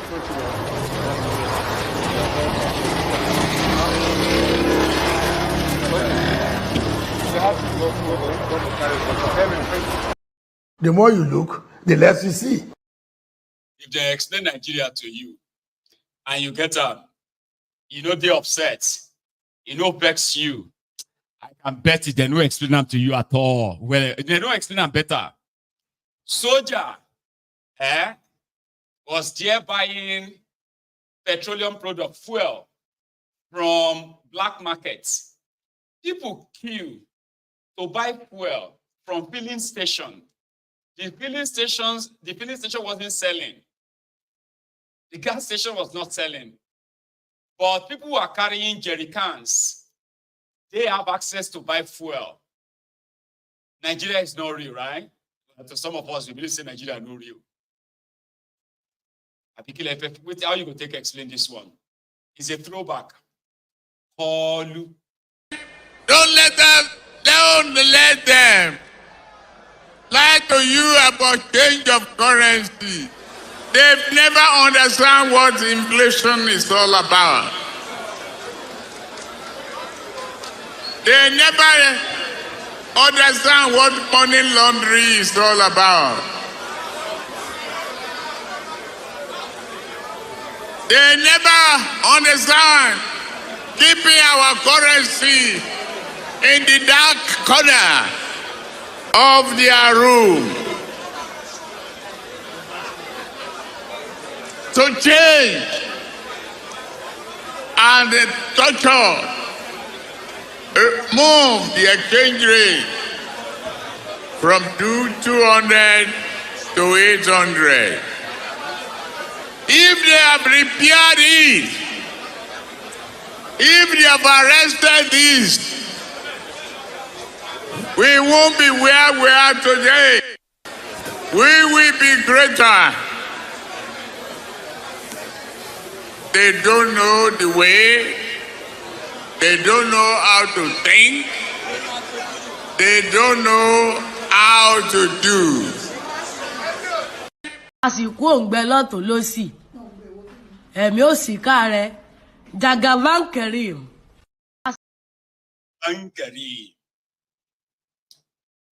Ẹ kú ọ̀gbẹ́lẹ̀ yìí lọ́tún ló sì yóò bá yín kalẹ̀ o ìgò láàsì o. This our brother wants Wale Idun to resign because of the shock he received himself. I'm talking about this guy, Faoleshe's brother. They give me as I tenant they give me for Nigeria as I change them to pounds today. 970 I get. see, I don't reduce from 4,150 pounds to now 970 pounds. I don't shrink. Any parent we get picking here where they pay school fees, I envy you. The money is gone. Just 60 months ago till now, we have lost so much value. Cotonou money pass our own now. Niger money pass our own. Rwanda money pass our all those little countries where we dey shakara those days. Their money don't pass us. The Benin Republic, it don't pass us. Cardoso and Edu, you now no get shame. Minister resign. How many times would they tell you before you know that Nigeria is not for you? Ah! Now they never leave you. They have left you behind. Photo, not be juju be that. Sorry, oh.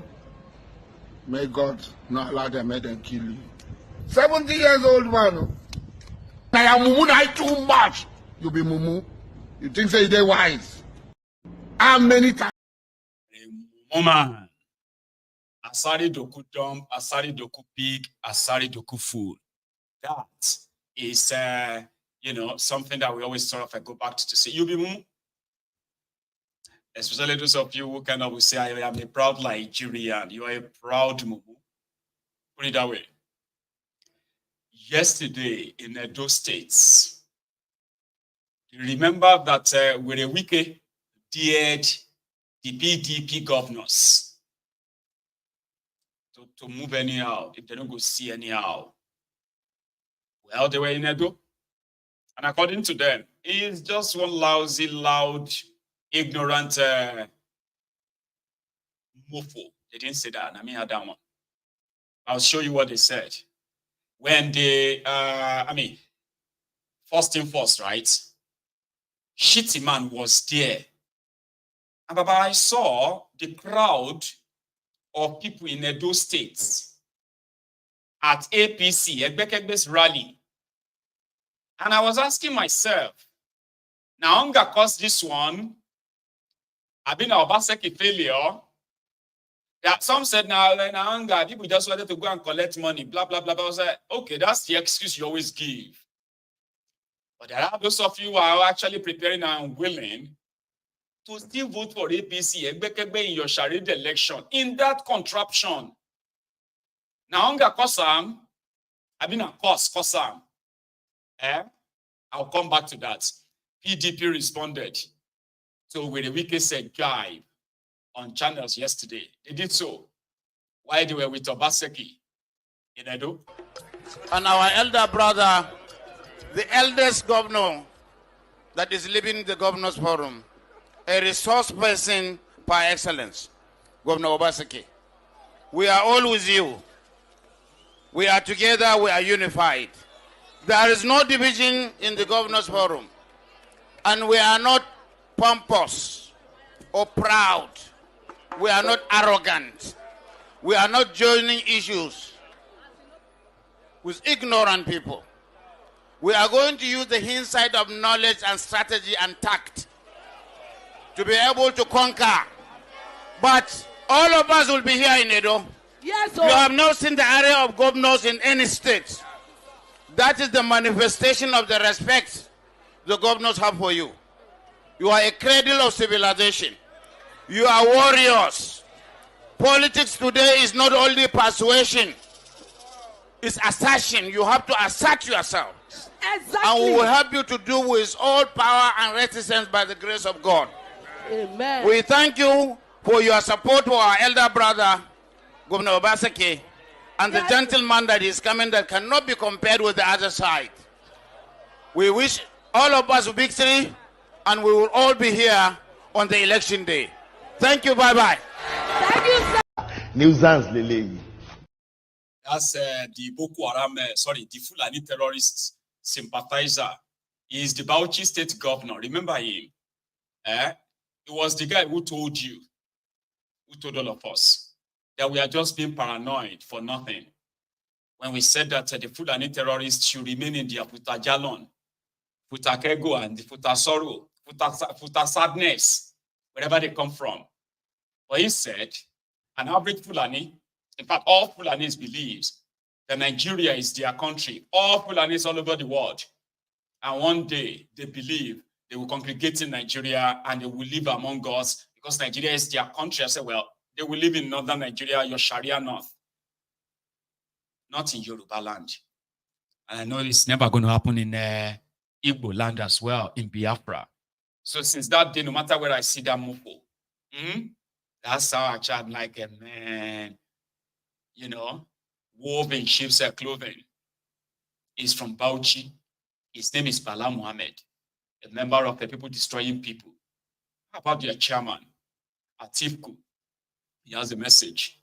Sowore said, your elder brother, Obaseki, here, from the podium yesterday too, where they are now like showing how much they love Edo people. You are number one in education or not? Be proud, even if you don't get food.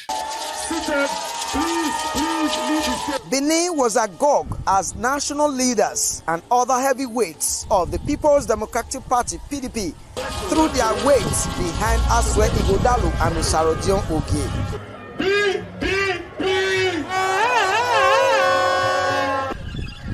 The PDP governorship candidate Asari Dokudumb receives PDP flag tagged Flag of Victory.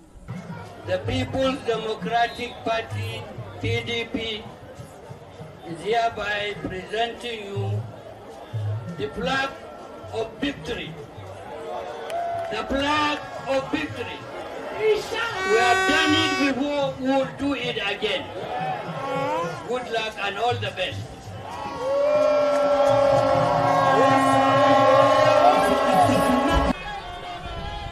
While reminding party loyalists that the PDP prevented the APC from hijacking their votes in 2020, Atiku called on the people of Edo State to repeat the same feat in the next Saturday polls. If you remember 4 years ago, they threatened us. Didn't they do that? They threatened us. They said they will not allow us to win in Edo State. What did we show them? We showed them, say, Edo not be Lagos. Didn't we do it? Didn't we do it? Yes. So this time again, we are going to show them Edo not be Lagos. You cannot come and steal votes here. At all. Therefore, protect your votes, defend your votes, escort your votes, make sure your votes are entered, make sure your result is announced. If you do that, no Jupiter will come and change your results. PDP Acting National Chairman Umar Damagun wants security agencies and the Independent National Electoral Commission (INEC) not to be partisan and allow credible, free, fair election during the Saturday polls. You are paid with taxpayers' money. You are to uphold the values for which you are created, to protect Nigerians, to ensure justice, and make sure that everyone is safe. To INEC, please, I enjoin you, like one of the speakers says, we don't want that midnight result announcement. The PDP Governors Forum, led by Bala Muhammad, said PDP governors are solidly behind the emergence of Asari Dokudumb and Asari Dokudumb to be the next occupier of Osadebe House. On behalf of Asari Dokudumb and myself, on behalf of all the governors of the People's Democratic Party, on behalf of the National Working Committee of the party, we promise you that we shall take Edo State to the next level. We shall take Edo State into the first world. Governor Gbajue has done a fantastic job with building a foundation. We will build on that foundation. We work out to remove suffering. We work out to remove insecurity. We work out to remove no school. We work out to remove bad health. We work every day for the people of this state. Every hour of each day for the people of this state. And we shall make ourselves accessible, transparent, and we shall work and govern with integrity. The person I took over from had no respect for our people, had no respect for our women, encouraged prostitution and human trafficking. Today, is that still the case? Is that still known for human trafficking? When I came, they said teachers were no good, that they could not read. and they abandon them. Today, is they not number one in education? Are we not number one in education? When I came, they said civil servants were corrupt, that civil servants were no good. They did not give them money. They did not pay their salaries on time. Today, don't we have the best civil service in Nigeria? Everybody wait here, we go vote for us. Make them take their cap, go up. I'm highly disappointed of Nigerian government because the Nigerian government were highly disappointed in them due to foreseen circumstances. Definitely, I'm one of those people approving. People should die in coronavirus is more better than people should die in hungers. Hunger kills more than coronavirus because some people are less privileged. Due to foreseen circumstances that I said it, some people are less privileged, which they are based on daily pay, which are not even based on salaries. But our government thinks that the knockdown is the best solution to coronavirus, and proving it to an extent and to the levels of alacrity that if someone die in coronavirus, it's more efficient to die in hunger. Because some people will be at indoor. There's no way to make our own life. Thank you, Jare. We'll show you for our time. God bless your the greatest speech ever.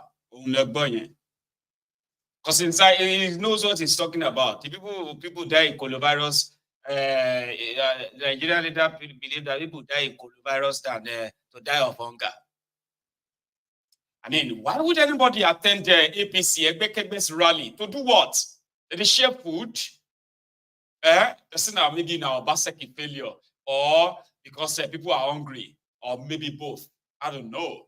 When I saw this, I couldn't stop asking myself, like, hey, let's save Nigeria.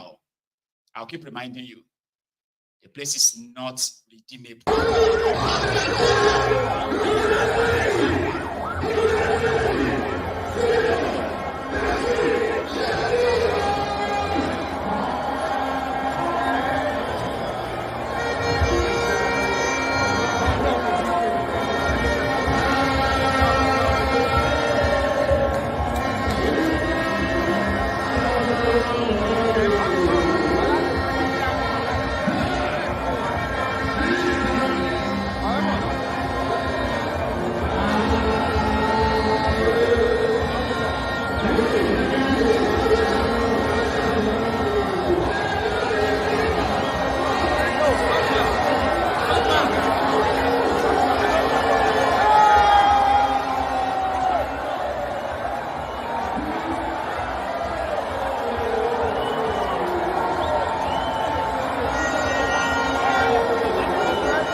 They will give you different excuses, but they are there.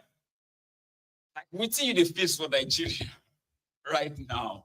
I understand how they do them, so please don't feed me with all of that nonsense. But I'm saying that I know that they usually mobilize. They will pack the whole place with buses from neighboring states. They'll go to some of these states, right? They will come with about 10, 15 buses. But even at that, all of them, they load from all those places from outside the Edo state, from inside the Edo state to move all of them to that place. Una know they live for Nigeria. That you are living under the APC, the content is they won't go do campaign, they will give you money. You still follow them, you see, because you are hungry. Like you are actually giving that as an excuse. Yeah, it's because I'm hungry now. It's because people are hungry now. Is that not what you all say?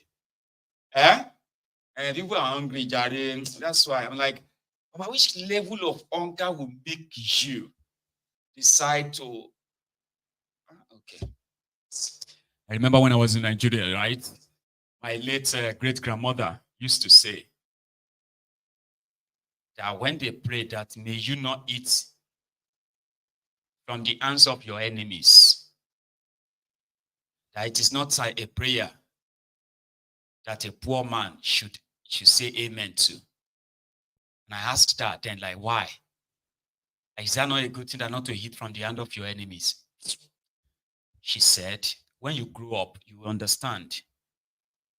Because if your friends are not cooking and you are hungry and starving, the only person where they cook now your enemy.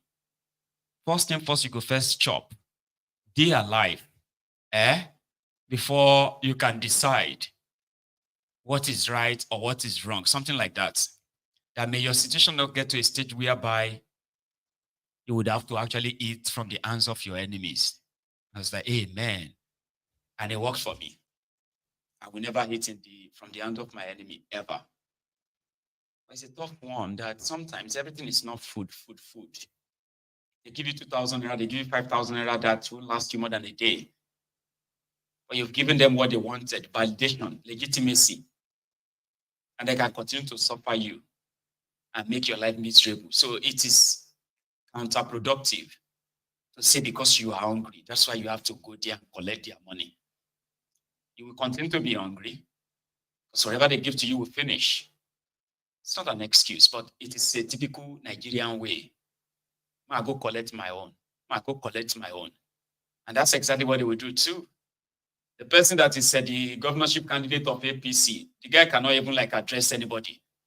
He can't speak for 1 minute, coherently, ever. But that's the person that they will rig and make your governor if they have their way. And all they needed was just for you to validate it. They'll say, look at the crowd. They pay you 2,000 naira, 5,000 naira, something that won't last you for more than a day or two. But your suffering will last eternity.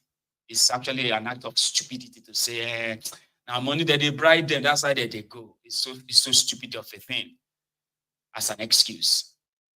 It's just to me, Sha. You know. When Atiku left that place, he went straight to Maiduguri to go and add to the list, to go and mark the register of those that are contributing money to Zulum. What's his name again? Dangote gave them 1.5 billion. Atiku gave him 100 million naira.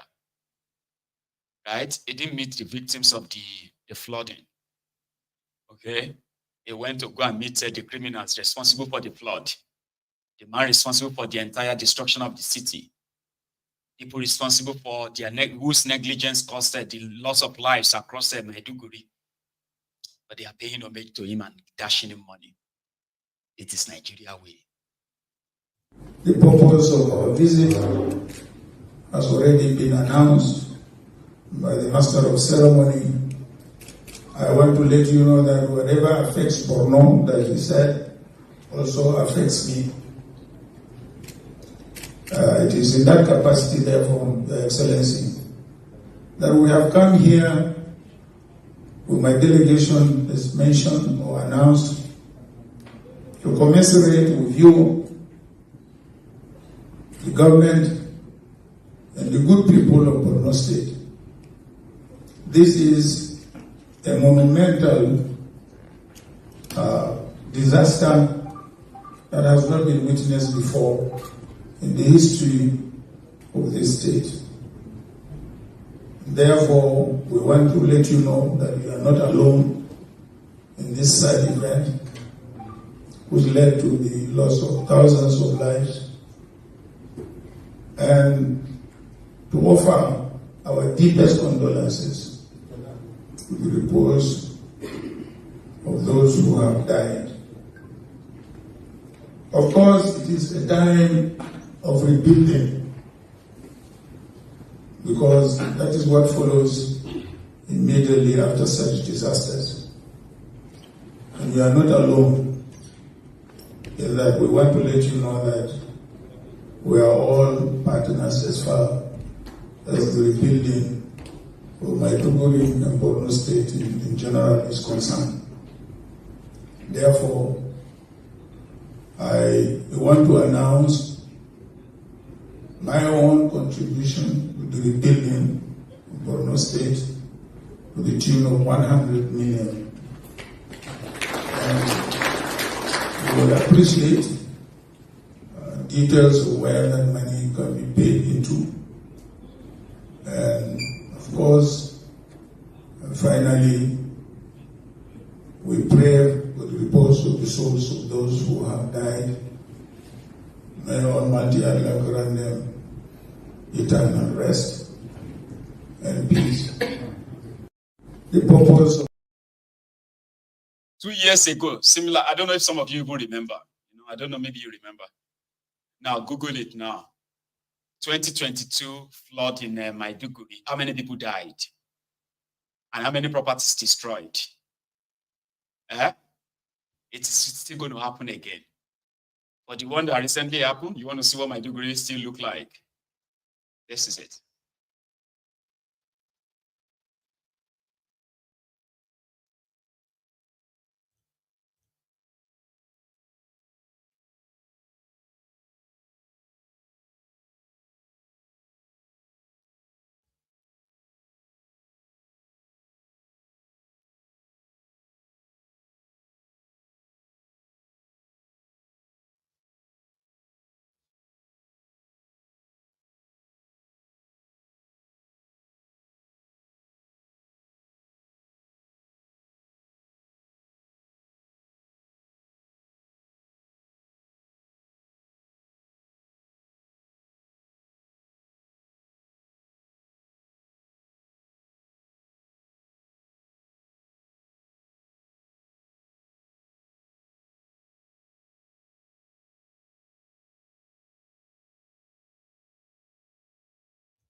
That's the entire Maiduguri underwater.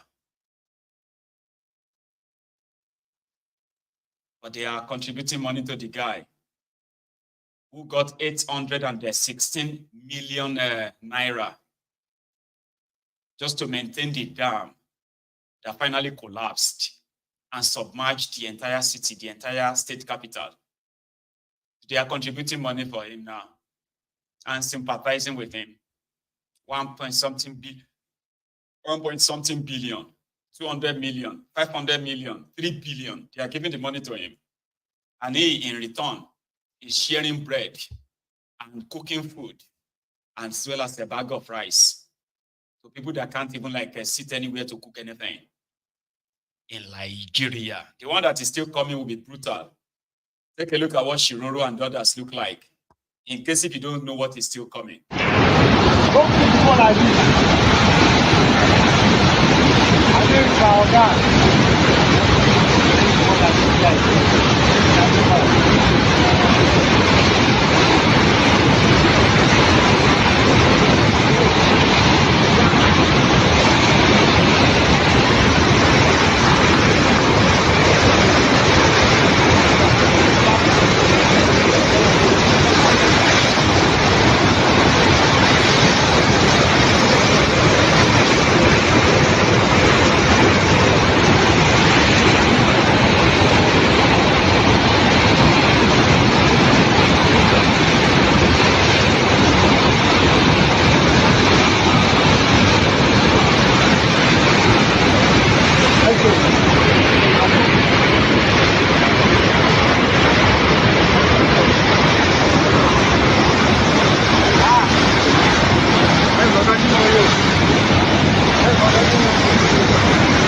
By the time that one loses his own control, half of Nigeria will be underwater, and that's not even a threat.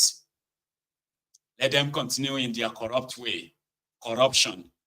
Corruption, corruption, corruption. Let them continue. And then afterward, they go tell you, say, you go pray. Go pray for Nigeria. Then Nigeria don't go underwater. Or better still,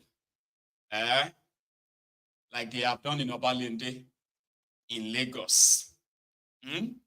Demolish everything that could possibly block the drainages that will later lead to flooding, like Wahab is doing in Lagos.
Hey, Shaman, leave that place.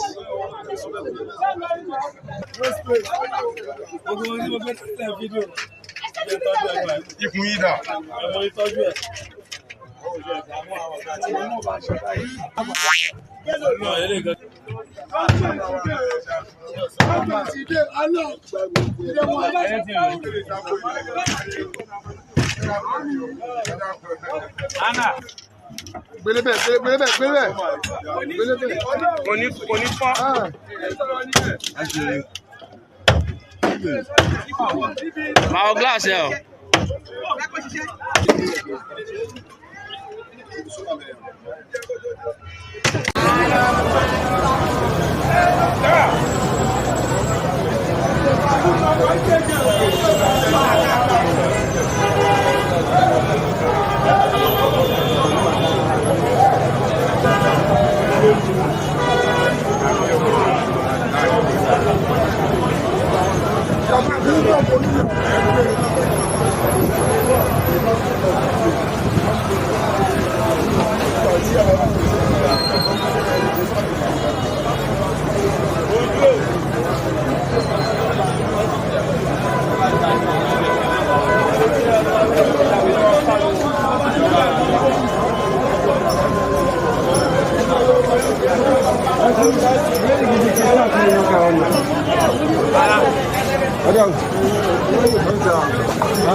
Somebody said Ilushi.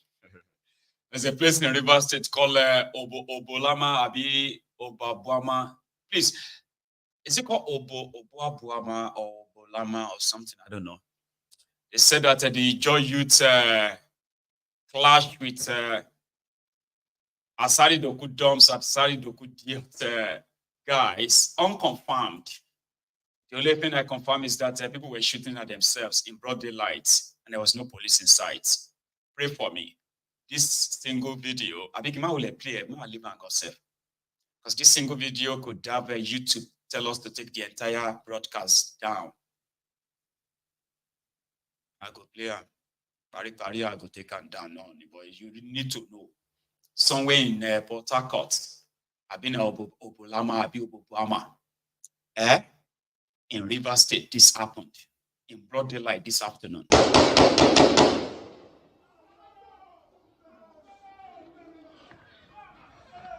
Jesus. Jesus. Jesus. Jesus.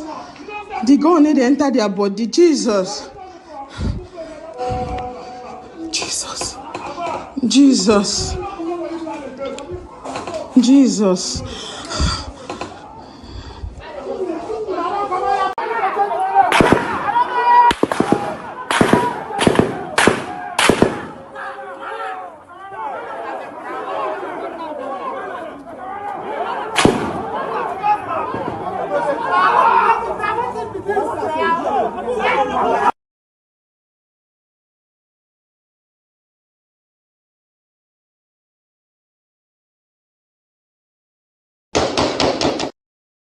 Azawana, Azawana, Azawana. Young people that should probably be using their, their time for something productive are being raised as militant, as violent guys here and there, and they are snuffing lights out of themselves. It is what Nigeria is. Everywhere with their own trouble. That's the end of the charts this evening. And I think we should take calls because some of you probably will want to react to all of this, right? So we will take calls. But first thing first, I'll take a break. I'll go stretch my legs, stretch my body and all of that. And when I come back, yes, I'll take calls. But if you do have, because tomorrow, Monday, everyone goes to work again, right? But if you do really have one or two things you want to add to this, you can call. But if you really have to go, like the broadcast, share it, even subscribe to my channel if you haven't already, right? And I will be back in a minute or two. Thank you.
Thank you so much, everyone. And to those who are staying behind, thank you.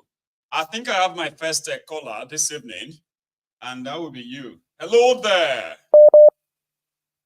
Hello, sir. Good evening, sir. Good evening to you, Baba. How are you? Yeah, I'm fine. I'm fine, sir. I'm fine, sir. And good evening to everyone on today's program. Yeah. Everybody, this is Idris. Yes, sir. Is that Idris? Who is that? Yeah, Idris, sir. Idris, it's been a while. How are you, Baba? Yes, sir. Yes, sir. Yes, sir. I actually went for.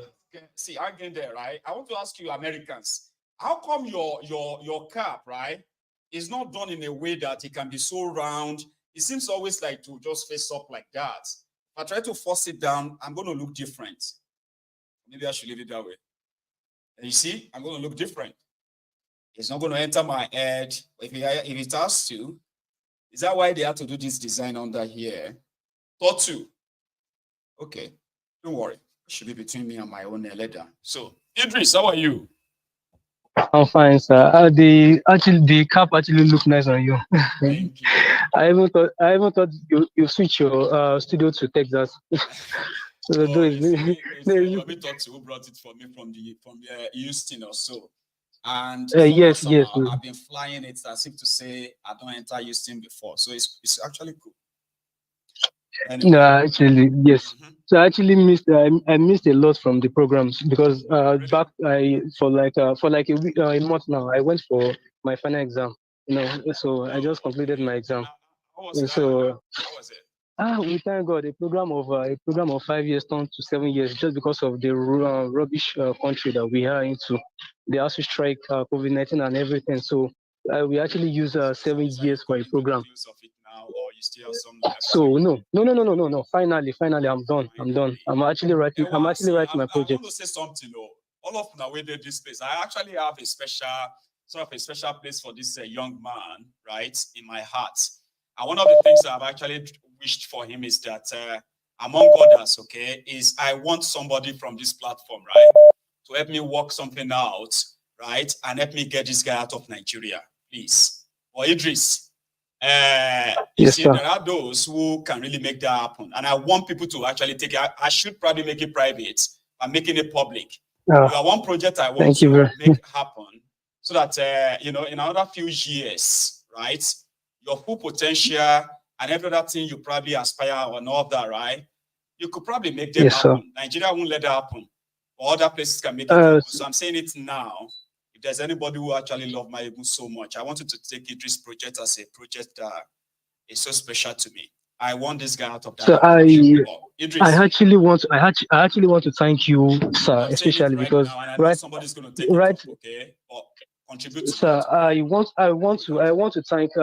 to thank your program. I want to thank you very much because you actually helped me through. You actually helped me through this exam and through this school stuff. It's not easy because in Nigeria, and I'm so grateful for everyone. I'm so grateful for Garba Life. I'm so grateful for everyone, Madam Prayer Docent, everybody. So thank you very much. And there are those who can make it happen. I don't want us to keep giving him fish.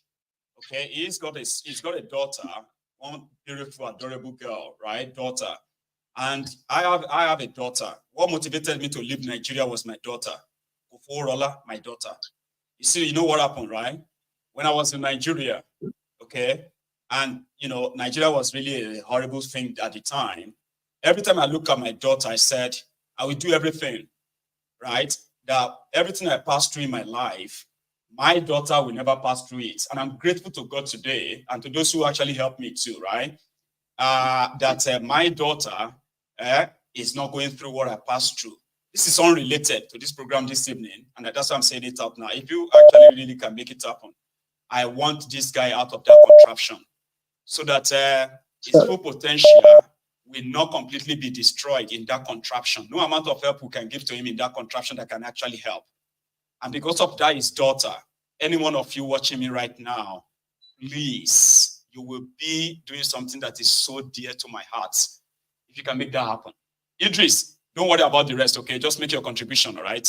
We'll deal with it later. Yes, sir. Actually, you this year makes my 20. I'm 29 years, and whenever you talked about your own history, you said Nigeria actually happened to you for over 28 years, and them are still on me. And here I am. I was born in 1995, and here I'm still struggling in Nigeria. But we are still going to survive because we believe that. This government, I believe that one day something is going to happen, just like what happened in Ghana during because I read the history of what happened in Ghana.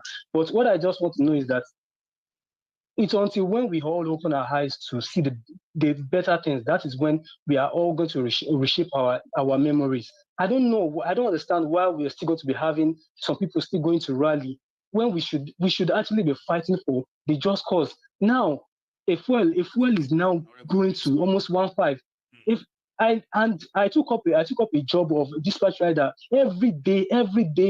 Tinubu touts keep harassing us. They will take our motorcycle. They will take it away at the expense of what? We're still going to pay for illegal money of 5,000, 10,000. So things are not working well in this country. But I believe that one day we are still going to move out of our shell. Thank you very much, sir. Thank you very much. Thank you once again, sir. Wherever you do, and everything you get yourself involved in, don't do something that is going to actually really mar your life. Okay. Not at all. Not at all. Yeah, Nigeria throw things on the path of young people that eventually derails them. Continue to do your best to stay out of trouble. Okay. Of course. Soon. Okay, stay out of trouble. Thank you very much. As you can. Of course. Right. Of course. Yes, sir. Yes, sir. Thank you very much, sir. God bless you. Yeah. So it's a special project that is actually somebody I've never met him. I don't know. I just kind of feel so connected, with him enough that I believe that somebody said we should leave him there. It's going to be useful to us. No. It's not going to be useful that way. All right. A lot of us are useful today, and we are still going to be so useful for so many of the fight ahead. However, there is something called a great empowerment that is so strong and solid that Nigeria will continue to diminish from you. You can't get that from that contraption. You need to leave that place first, and then you leave to fight another day. Listen to me. I am not asking those of you who have opinions on whether if everybody run away, that's your business. I'm talking to those of you who actually love my ego. If you want to do something for me, I've never publicly made an appeal like this. There are those of you who have that capacity. If you do this, you will be doing something so dear to my heart. I would wish to do that. I wish, but I live in the UK. I wouldn't really want anybody to come here per se if they have an option for another place. Another better place than this place. But again, this is just a message for those of you who feel like, okay, Mayegun, is that what you want? That's what I want. I have a caller. We just called in and just said, possibly either hung up or lost the connection. Okay, my line is still pretty much open. Talk to you till you finish. Hello, because I already done the line. Hey, who's that? Sorry, man. Can you hear me? Yeah, how are you doing now? Adeo, who is this? I mean, like. How are you doing now? Adeo, Baba. Now, they congratulate you for your program. They're very grateful, sir. Oh, bless you, Baba. So, thank you so much. I was going to actually get your first name, though, but brilliant. So, yeah, you are connected, though. Please. Yes, so my name is Victor. I come from Paris, France. That's what I wanted to get initially. So, Peter, from Paris. Baba. No, Victor. Oh, is it Victor? Oh, Victor. Yes. How are you today, Baba? Longest time, how are you doing? It's been a while. No, I just want to make small comment for what happened yesterday. Now, what I really want to talk about that. Hello, they hear me? With you, Baba. Yeah, go on. About this guy, what to be named? This chief of defense staff. Oh, Musa. His name is Musa. Yes, Musa. I didn't like the way the guy was sounding yesterday. He was sounding very political. You understand? I know. The one that gave those soldiers 1 million naira, right?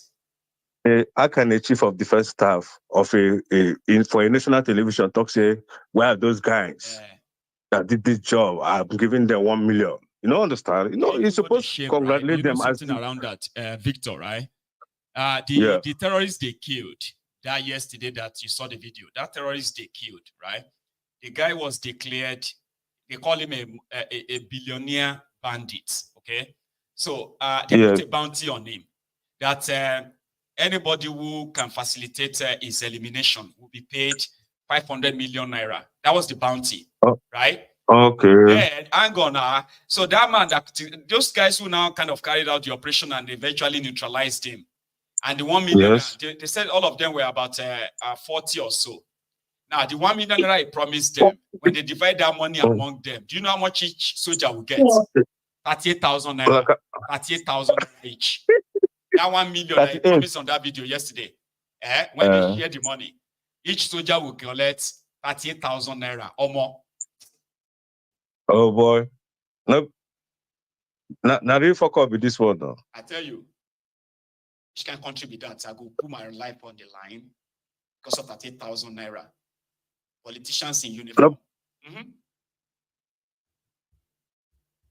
38,000 each person. My go. This one pass water pass Gary. Nigeria is unreal, Victor. I tell you, no, what did they make me? What did really make me the way the guy they express? You know, say the other time the guy come out for national television talk say Tinubu is doing well, the government, the economy is good. This one it sounds very political. Now what is me I don't like? You understand? Politicians in uniform. Yeah, it sounds very political. They fight terrorists. Then the politicians, small time when in commode the uniform.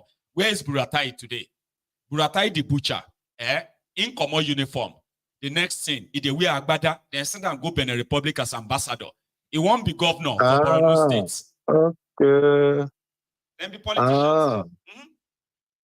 Okay. My God, more grace to your elbow. May God bless you and give you long life. Oh, thank you so much. Victor, at least the educators, they see what they happen for that country. No, they sometimes tears they fall from my eyes. I don't know what I want to talk. You understand? Thank you so much for calling in, Papa. But I believe that one day it will do okay. There is time and season for everything. One day everything will be okay. And my man don't come back too, so I started with he don't come back. So I can see what will happen for October 1. You understand? Go again because that means there is something cooking for October. Or even of course, now for them to get that liver come back, now I be saying a very solid guy. Are they behind him? No, it be man. Sure, be man. Even if person one love, my brother. All the time. If you don't agree with time all the time, right? He be man. Where did they come man? Where did they come men? We get boss. Boss, we now fearless guy. Sure, a man. Yeah, a very rugged guy. I like him. I like him courage. Thank you, Victor. All right, take care. One love, my brother. God bless you. Baba. Nice one. God bless you too. I have another caller on the line. Hello, Michael. Oh, that's our lady. Lady Charm. Good evening. How are you? I'm very well, oh, dear sister. Thank you so much again. You made it tonight. I did. There's some days I'll call. In fact, I was looking, like sometimes you can go back to your call history, and I've seen that there sometimes I've dialed like 120. When is happening? Sometimes I'll be seeing you, I'll be like, oh, that's Charm. But the moment the call ends, and then we just jump in and then on the roll. Yeah, listen. Always have a role like that. The way I feel about it, if I get through, that means I'm meant to get through. If I don't get through, then I mean it's still okay. I still listen to. I'm glad you exactly. Right, okay? Yeah. So please. So I watched the show from beginning. I think I only missed a little bit or towards the end of your broadcast and everything. And then I was listening to, the bit about Dangote, NNPC, all their shenanigans and the scam and everything. And I think one of the reasons I want to call is just in case it's not clear to people, nobody's coming to save you. Stop looking for saviors. The only person that you can hold responsible for any outcomes in your own life is yourself. That's right. At the end of the day. I remember when people were saying, hey, let's rally around Dangote, blah, blah, blah, this and that. And then a couple of people were saying, don't forget who this man is. Don't forget his history, what he has done, what he's capable of doing. He's not a billionaire per, the fact that he was able to do anything. This is a crony capitalist. This is somebody who has made his wealth. Whether he wants to lie to himself, right, that's his business, but let us not lie to our own selves.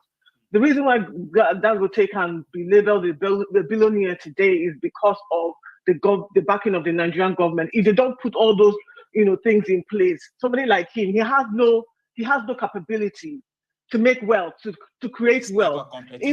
No.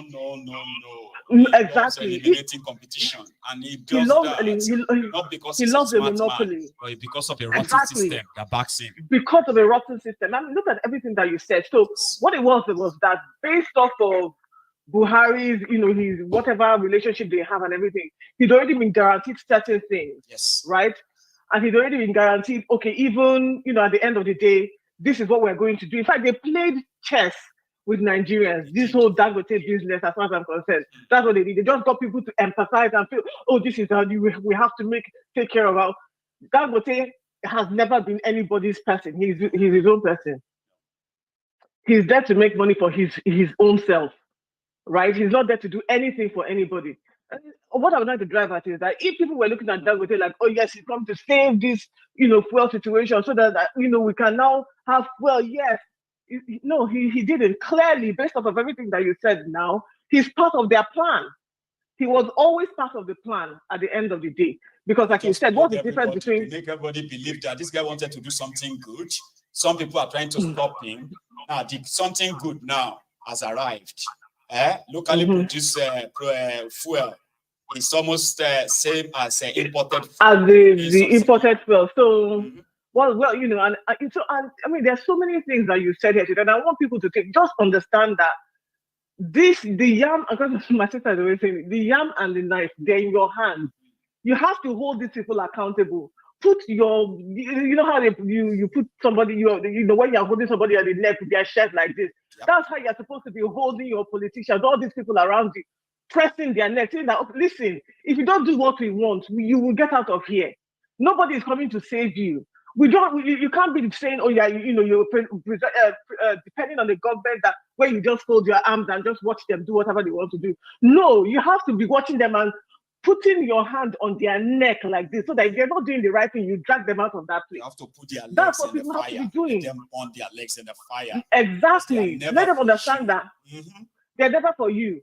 Let them understand that, listen, this position is for us. If we do not do what we want, if we do not do what is in our collective best interest, right? We will get you out of there. No need to wait for 4 years. Chan, NNPC was telling people that once Dangote comes, things will crash and everybody, all this importation of fuel will stop. What is the difference between imported and locally refined now? That you actually have to put a lot of people's lives in more danger now. That's what they have done now. Exactly, and also you also have to look at it from the the fact that, like Dele Farotimi was saying, right? The people that want to rule Nigeria from afar. There are certain situations that they prefer to continue in this country. Now, if you have a Nigeria or an African country that is energy dependent, that is almost industrialization, is it not? That's right. And who is going to want an industrialized Africa? Because an industrialized Africa means a lot of things to them. It means that Africans can then start to collaborate without the West. And they don't want that. They always want access to our resources. So there was never a time they were actually going to let it be that we have that kind of energy independence, so that we now have there was just never a time. I just think that it's time for us to stop, talking and just hold these people accountable.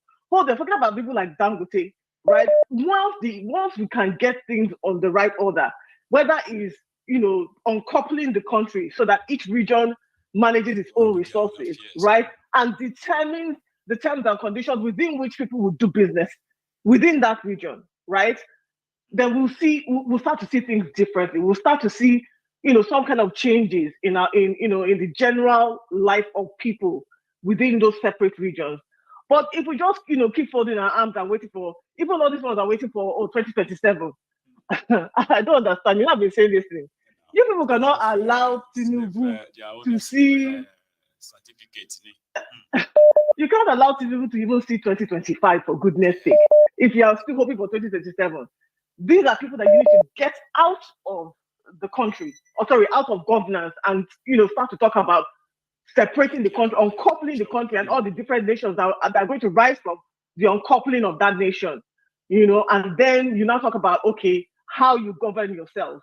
Remember I said yesterday, I talked a whole lot about democracy being a whole other scam that they put here in this country because it's not working for us. So we start thinking about how do we govern ourselves as a region, as a people.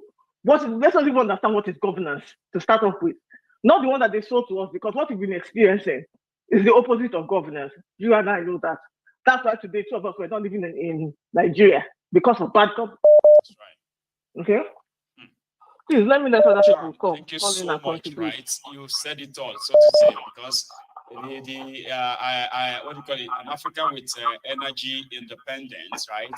It's an Africa that is, destined to be great for 60 years. Yeah, 60 years of neocolonialism, right? They only take our resources. They never, for once, thought that they should build those industries in Africa. Refine those in Africa. Refine those mineral resources in Africa. Not at all. They just wanted them out and go take them away. You and I have talked about, like even if you take one resource, say for example, peanuts, just peanuts. Do you know how many industries that you can get out of peanut? Just that one peanut. Not to talk of all the other things that you can do, right? And then you never did it. You talk about people immigrating into your country or immigrants and all of that. These Western countries, they joke because they know that if they want to stop immigration, all they have to do is to change their foreign policy on Africa. Change your foreign policy on Africa. And then you see whether Africa will stay in African. So stop lying to yourself and stop lying to us. We know the reason why you want us the way it is. Because it benefits you at the end of the day. Bless you. Yeah. Thank you very much. Thank you, Jai. Thank you for all your hard work. Okay, nice one. True to a word, right? They do not want industrialization of Africa. Okay, the few places in Africa, there are not many. Take a look at the South Africa, for example, where they actually lasted so long, where they built things. Today, the white part of South Africa, they are contemplating having their own independence from South Africa.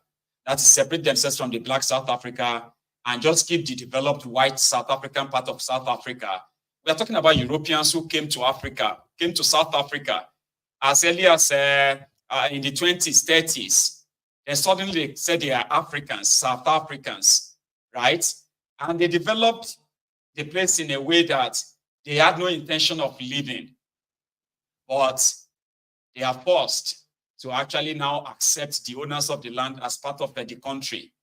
Now, if you go to South Africa, some of them are now, some of this white part of South Africa, where you have the real development, where you have the real thing. They are contemplating of having their own independence out of South Africa. What do you make of that? Because the intention is not to develop Africa. It is to exploit Africa and Africans. And it is not, this time around, it's not even just about our natural resources. It's about the human resources too. Take the most hardworking, the strongest, the healthiest, the educated, take them out of Africa and go and use them in your countries, wherever it is, right? Go and make use of them there. And the rest, keep them in Africa and make sure they never leave. And when it's time for them to have something like energy independence, right? Which can actually grow, increase industrialization. No, they won't let that happen. They will do everything to sabotage it. That's why those who are collaborating with them in Africa, as long as they get their share, their people can die in penury and poverty, right? And now that they told you that once a Dangote refinery comes on stream, definitely industrialization probably kicks in. Now we know better. It's never going to happen. Hello there. My king. Hey, Prince Adebayo. Prince. Yes. How are you, My king, I'm doing great. I was waiting for you this afternoon. I thought I was going to hear. I thought I was going to see the Sunday sermon. Earlier. Oh, I'm still taking it slow. Sure you get. Yes. Since you came back from the yes, exactly. I'm still skinny. Look at me. And I'm not allowed to go back to the gym yet because they said I have to stay away for 6 weeks. So I'm taking my time. Baba. Take your time. Baba, this issue of people, sometimes honestly, the thing just makes me wonder whether black people, whether they have complete brain. Me and you, we know that we are equal to white people. Exactly. Never inferior to them. Never. We are not inferior, But who are these people leading all over Africa? If you see people who want to say, we are not free, we are not yet free from the slavery.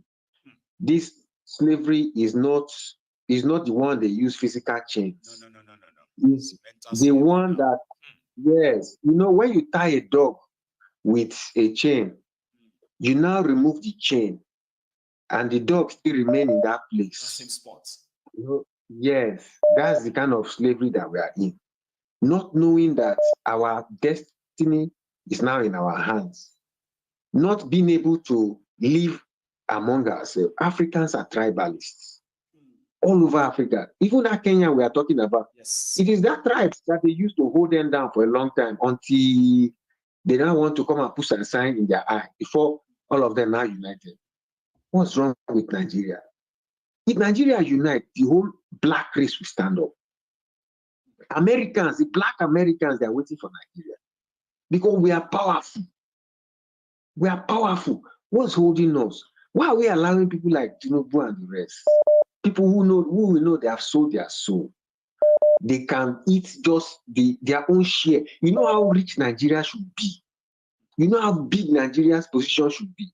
People who want to save themselves, they are already finding ways. Look at China. The reason why they are complaining about China every day is not because of one thing. It's because China is trying to free themselves, and they have done it. And they are scared that China is going to be the next world power. Other people who want to free themselves, you see them joining BRICS. But Nigeria no gree move. You know join BRICS. You know do anyone. You still they carry yourself go hospital. But this thing they boil my heart. If I didn't talk, I will start small. The thing will go they boil my heart. If I say make I don't explode. What is this now? But even this Ilu Itawa, all this their politics of saying foreigners should go. You know, they just publish one big yeah. It's a lie. They are just using it to win election. This Stockholm here. Once the people living in Stockholm, they are not enough to occupy all the job positions. There's a lot of jobs, but they use this immigrant thing to win election. I say it's immigrants that are they go back into exploitation. They are exploiting us to this, that. And when it's convenient, they use us to play their politics. They use us to win election. You know? Yes. There's still a lot of jobs left. But how if you win election? And it is all our bad government. By this time, if Nigeria is good, what are we going to? Why will some of us be? Exactly. Why are we here? Our citizens want if I share to man power share one lazy now. I want to share one now. And now we are doing all the job. Because they can choose not to share the rest of them are right there at home collecting benefits. Yes, the same people collecting that benefit will be the one turn around and say, go back to your country. Go back to your country. They have no value. Insult is too much. Insult is too much. Now, if you look at Nigeria, the things that are happening there is like they are pouring water in their brain every day. Look at somebody like that one that called himself what's his name? That fat guy. Give him what is that thing? What is that? Are we in 1920? What is this? My guy, I tell you. I heard that they are giving people in stock up. Is that also true, Sha? They say they are giving people 34,000 euro to go back to their country. Look at this. Right? Look at that kind of insult. Yes, now. Insult now. People is shame. That's insult now. They're giving us insult. Say they are giving people. How much is that? Compared to how much you have worked in this country, how much your pension that are saved already? Who are you to that? Exploitation they've actually used for. So they are now telling everybody that this whole shenanigan or this whole lies of naturalization is all false. It's all false. I tell you, integration. All these governments you have to integrate. You have to learn their language. Blah. We will never be genuinely admitted as can never be genuine. Never. You know, they're just showing you that look, you don't belong here. You can never belong. Some people who have children here, how can you be telling them go back? Which kind of law is that? Your father It can never happen. Make you pack your load, they go house. For what? After how many years? They are collaborating with the people that are destroying the whole place. They are allowing them to exploit our people there, steal from them, keep us in poverty, and then they can just toy with us. Yeah. It's criminal. Look at the kind of sword they're giving to people. That you should just pack one day. You just pack one day and say you are going back after all your sweat. You know how many years some people have worked? Your pension that has been saved already is more than that money. You get? And they know. You don't come and take your peanut and lose. Just go away. We don't need you anymore. You know now. They know now. One more now. Prince. It's because our countries we are not doing well. Look at the kind of more enough why a lot of us who lives in the diaspora. It is actually so sad for anybody to be living in diaspora and be supporting the criminals destroying Nigeria, for example. Yeah, no. Right? Giving excuses for them. It's a shame. Seriously. It's a big shame. A big shame. Look at. It's just like our people, they don't want to listen. They don't want to listen. Your president will go to one tiny hospital in UK.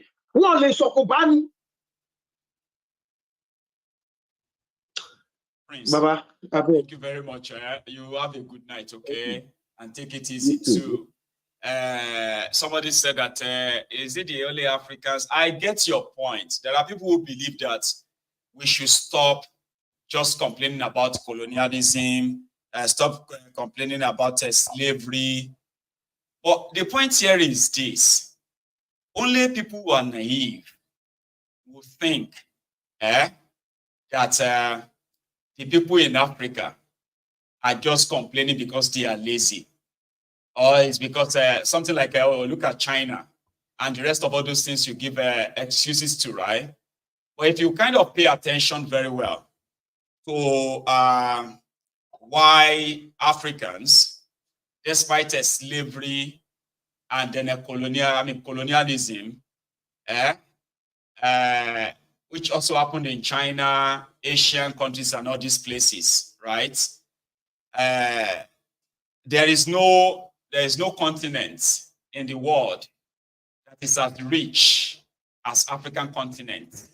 No continent in the world, and that is why the the compromising of our leadership system in Africa is done by the West, whereby the process of choosing those who actually lead us aright is not the same way that they are treating the people in Asia or Arab world. You see, Africa is so rich that the West is not Africa. The Africans can't choose their leaders or protect their leaders. But the West, who knows that with the proliferation of different arms and armed groups, where people are deliberately sponsored, weapons of destruction being moved to Africa, different groups armed, to just perpetuate killings, unrest, even where African countries where they had history of leaders that could probably have changed their situation. We have seen the involvement of the CIA, the involvement of other different secret Western security and all of those guys, terrorist groups, who have infiltrated different parts of Africa and deliberately to keep it destabilized. You will be naive if you just say, now only us then colonize. They've killed good people, and they will continue to kill good people that could change the fortune of Africa. So it is totally out of ignorance for anybody to think that people don't want better lives. They don't want good leadership in Africa. This Western world and their involvement in ensuring there will be no real peace, talk less of development, all because that's the only way they continue to have unhindered access to African resources. I will say it myself if I am ignorant and say Shena Oyinbo, they rule Nigeria. Is it Oyinbo that is asking our criminal leaders to be stealing? That's naivety and ignorance.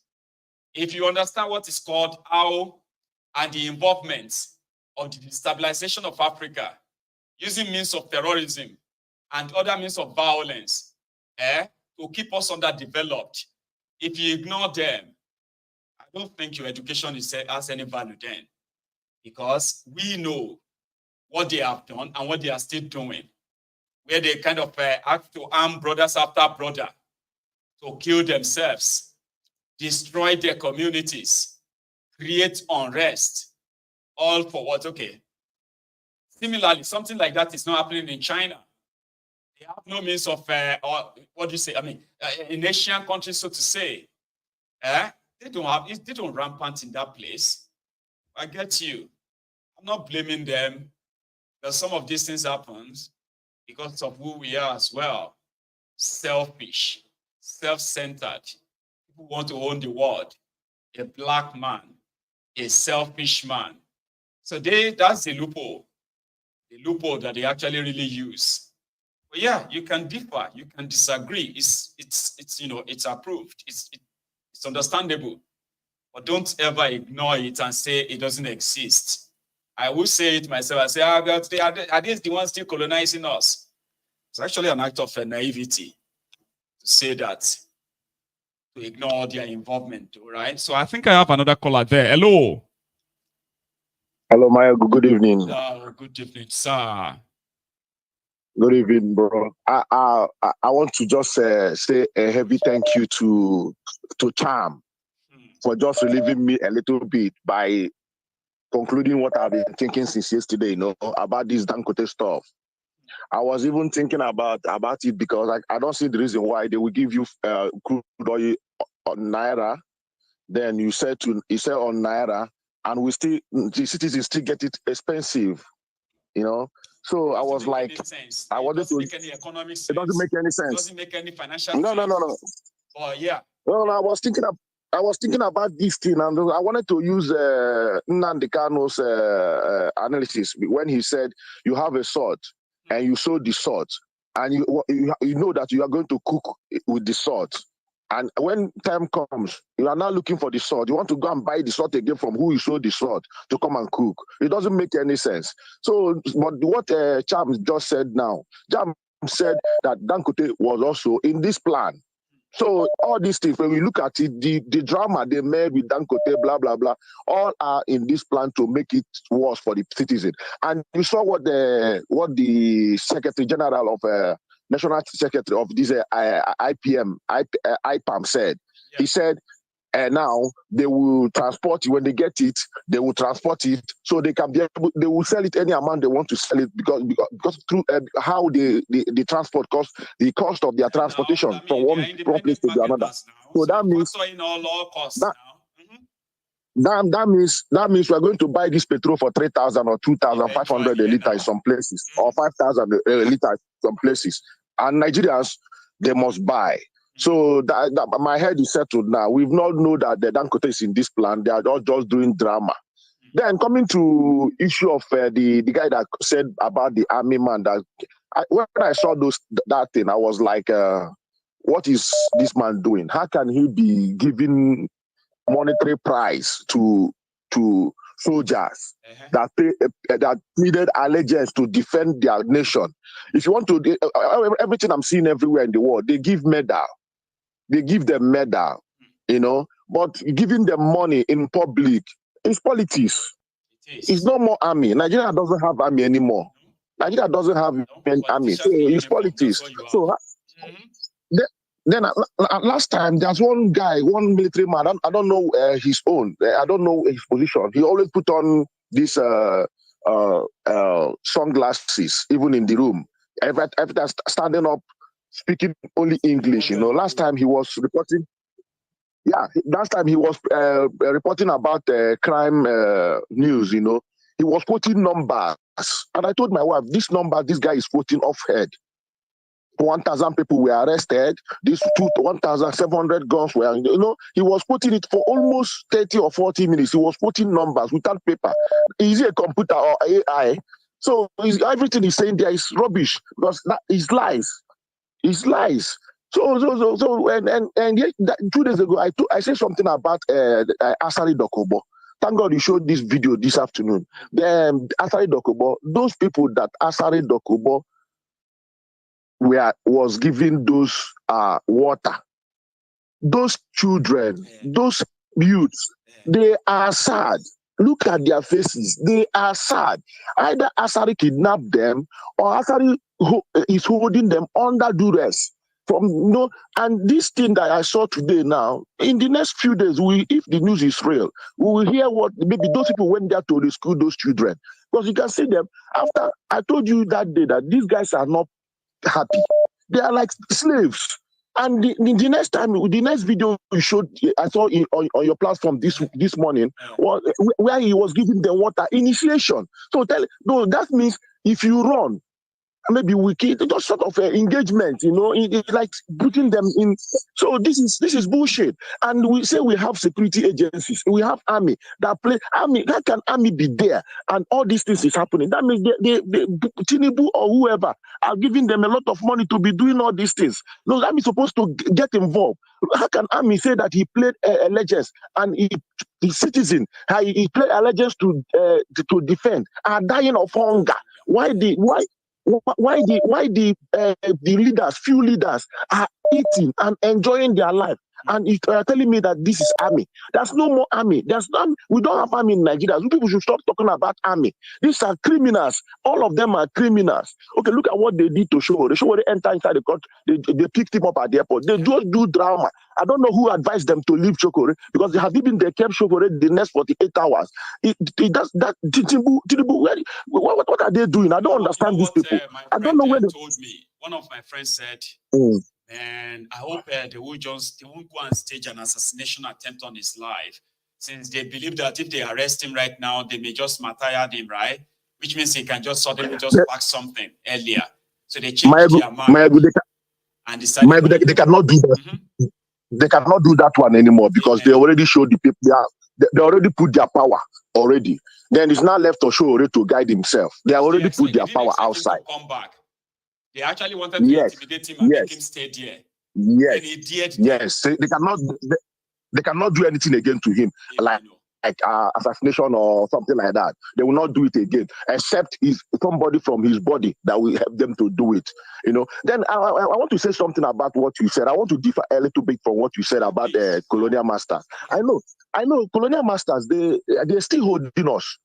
They are still holding us. Everybody knows that. Nobody's stupid. We know all these things. But that little window they opened, how can Tinubu go and buy Escalade? He want to be. Do you know the plane that Tinubu is using? A330. That is a very big plane. This is a passenger plane, and he's using it. And he bought a yacht. I've never seen Tinubu travel with that yacht. Who is using that yacht? You see, the little window they gave them, all African leaders. All the pictures I see in Africa, they look alike. There's nowhere you can see a developed Africa. So that only their families are eating. So that shows those people that are handling the little one they gave to them, they want to die rich. They want to live and die rich with their family. That means they don't have empathy for people. They don't have compassion for people. That's the problem. The West will not leave us alone. No, everybody knows that. They will never leave us. And now, like that's one thing David Udoyin is saying. I'm beginning to see those things in the West now. He said, David Udoyin said that everybody should go and make any African country his home because he get why. But now, if you observe and if you look into this any country you are now, you will see that these guys are trying to recover their country. They are trying to recover everywhere because are now turning into far right this, far right that, right this, yes, right that. yes. And like they want to in Europe, they feel because you know something, emoji, you know something. Yeah. These guys who are exploiting Africa in the last 50 years, they have done so much that they have also brought multiculturalism to their countries too, right? Yes. And they are suffering it now. Now saying they can't even identify or recognize their countries anymore. They're everywhere now. They just have all these kind of people from all over the world, and they want them back. They want them to go way back.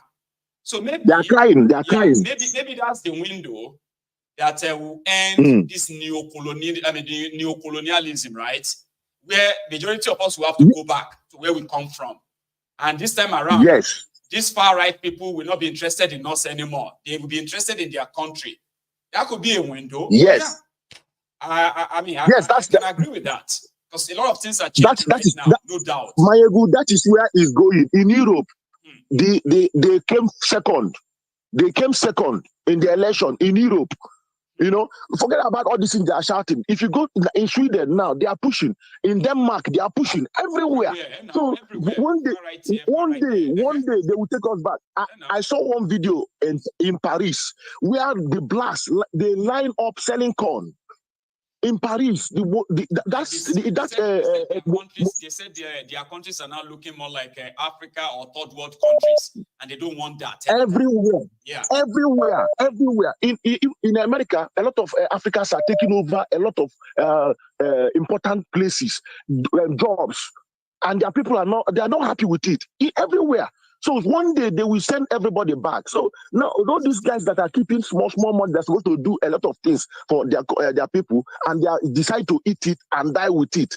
Then these people, they don't have empathy and compassion. That's the only thing. I'm not blaming any Western colonial or whatever. But what I'm saying is that our people are selfish. Thank you, Mayegu. God bless you, MOG. You have a wonderful night. Okay. So I think I have another caller.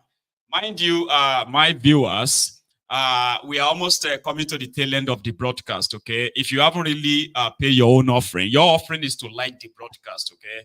Like it, share it, and subscribe to the channel as well. If you haven't done any of that, please do. I have a caller. Hello. Hello, my good evening. Hello. Happy you are back, and we wish you more stronger health so that you can just tell our people the truth. I want to add to what the last caller said about conspiracy theories. No, it's not conspiracy theories. Okay. In the early 1400s, when the Portuguese started slavery,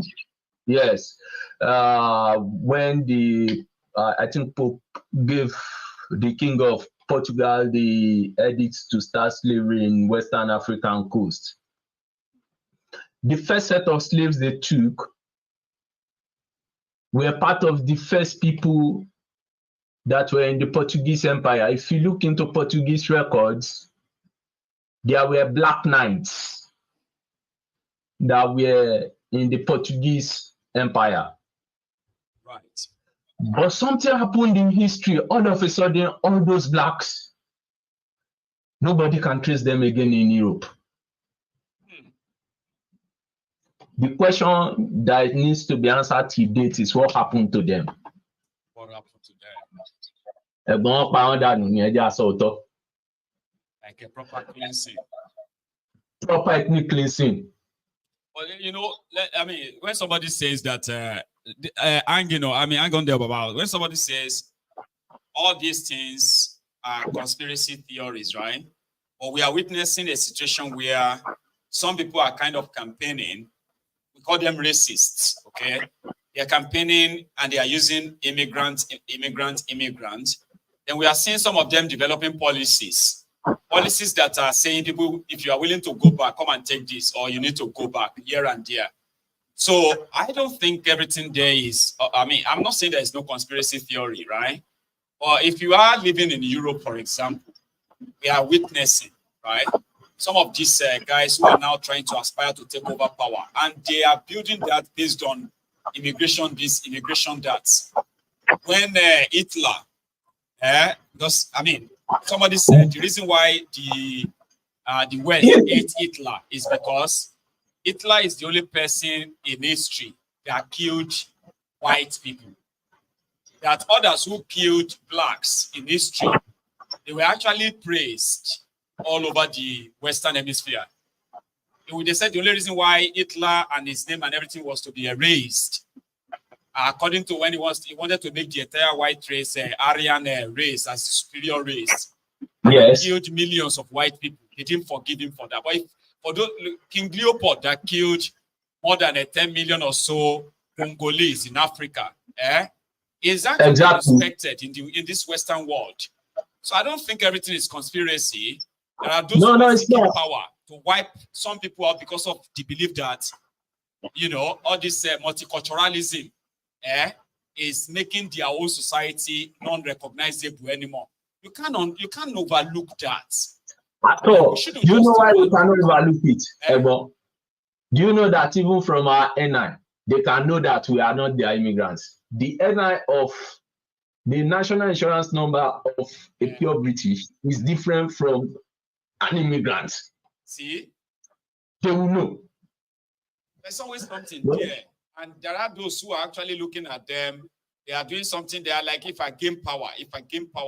So if they are planning that, the rest of me, I am working with a lot of people right now, hoping that one of these days we'll have what it takes. That we'll take our battle to Yoruba land, right? And take our own land back. Take our destiny back, okay? From what the Oyibos actually built or constructed. They are social constructs called Nigeria. So somebody like me, you can say, if somebody now knows what I am up to, what I'm thinking in my head, they will say it's impossible. It's a conspiracy theory that it's not going to happen. But me, I have that dream that there is going to be a day that I'm going to lead others and join hands together and free ourselves from that contraption. And it's going to be about Yoruba race. So somebody will look at that now and say, if I mistakenly have access to power, you think I won't do it? So if I think that those who exist in this Western world as well, who believes that people like me shouldn't be here, even though people like myself have been in this part of the world for centuries, hundreds of centuries now, either as a slave or as part of the entire system at the time. But again, it can't be conspiracy all the time. No, it's not. The blacks have even suffered this ethnic cleansing from even the Arabs. There is a read of the Zanj revolution. Yeah. When the black population began, becoming more in the Arabian Peninsula, the Arabs came together and wiped out the black population. It's always been part of history. They should read about Zanj revolution. They should read about what happened to the blacks in the Portuguese Empire. And even the blacks in the Caribbean islands. Àwọn vaccine text, vaccine test, vaccine polio àwọn ló máa kọ́ dàlúra náà tó bá ti fún ọ ṣe bí lab rat. Wọ́n ṣe àgbẹ̀ sí public. You know, when your man believe, we are too comfortable sometimes that we believe that some things can never happen. I remember when people used to tell me here that I am a conspiracy theorist for telling everyone that the Fulanis will soon be kidnapping us in Yoruba land. It will never happen. It can never happen. But today, Yorubas are paying ransom to terrorists. This one is not like 50 years ago I said it. We are talking about years ago. No. So like you rightly said, it's just the system, the political system is designed so that the compromised ones among us are the ones that will be used to more or less perpetrate their evil acts against us, And unfortunately for us as a people, the social structure we inherited from our ancestral line, they've even dismantled it, So instead of talking about institution, we talk about people. Yes. Exactly. Powerful men. Yes, and if we don't have powerful institutions, this thing will continue to be a cycle, unfortunately. That's what people should know, right? If they can wipe out the the native Indian population, why can't they wipe? Why can't they wipe us out? Like how could they be? No, let's be people can be so sometimes too comfortable to What do we know? What research do we know they've done extensively? You only know things when you now start seeing the side effects.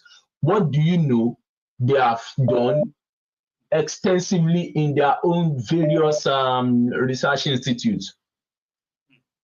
So,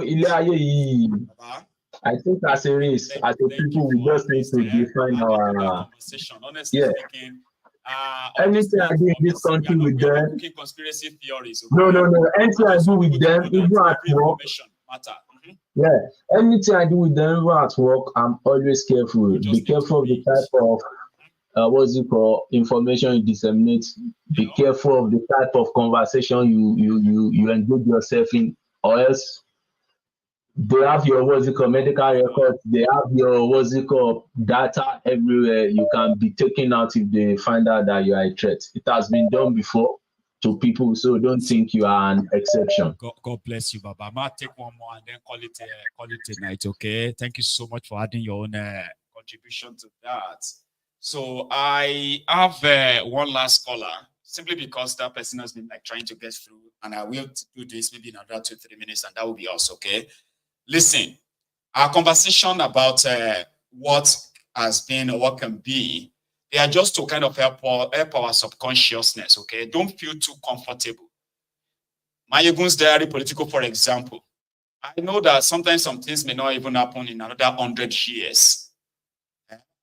But there is a saying, let me see if I will remember it. So they say, in 100 years, they say sometimes, right?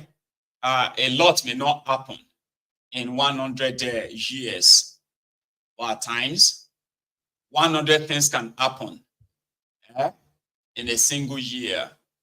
The bottom line is that there are actually those, even if you don't want to read about all these other histories of wiping this out, wiping that out. Let's take a look at the place we all come from.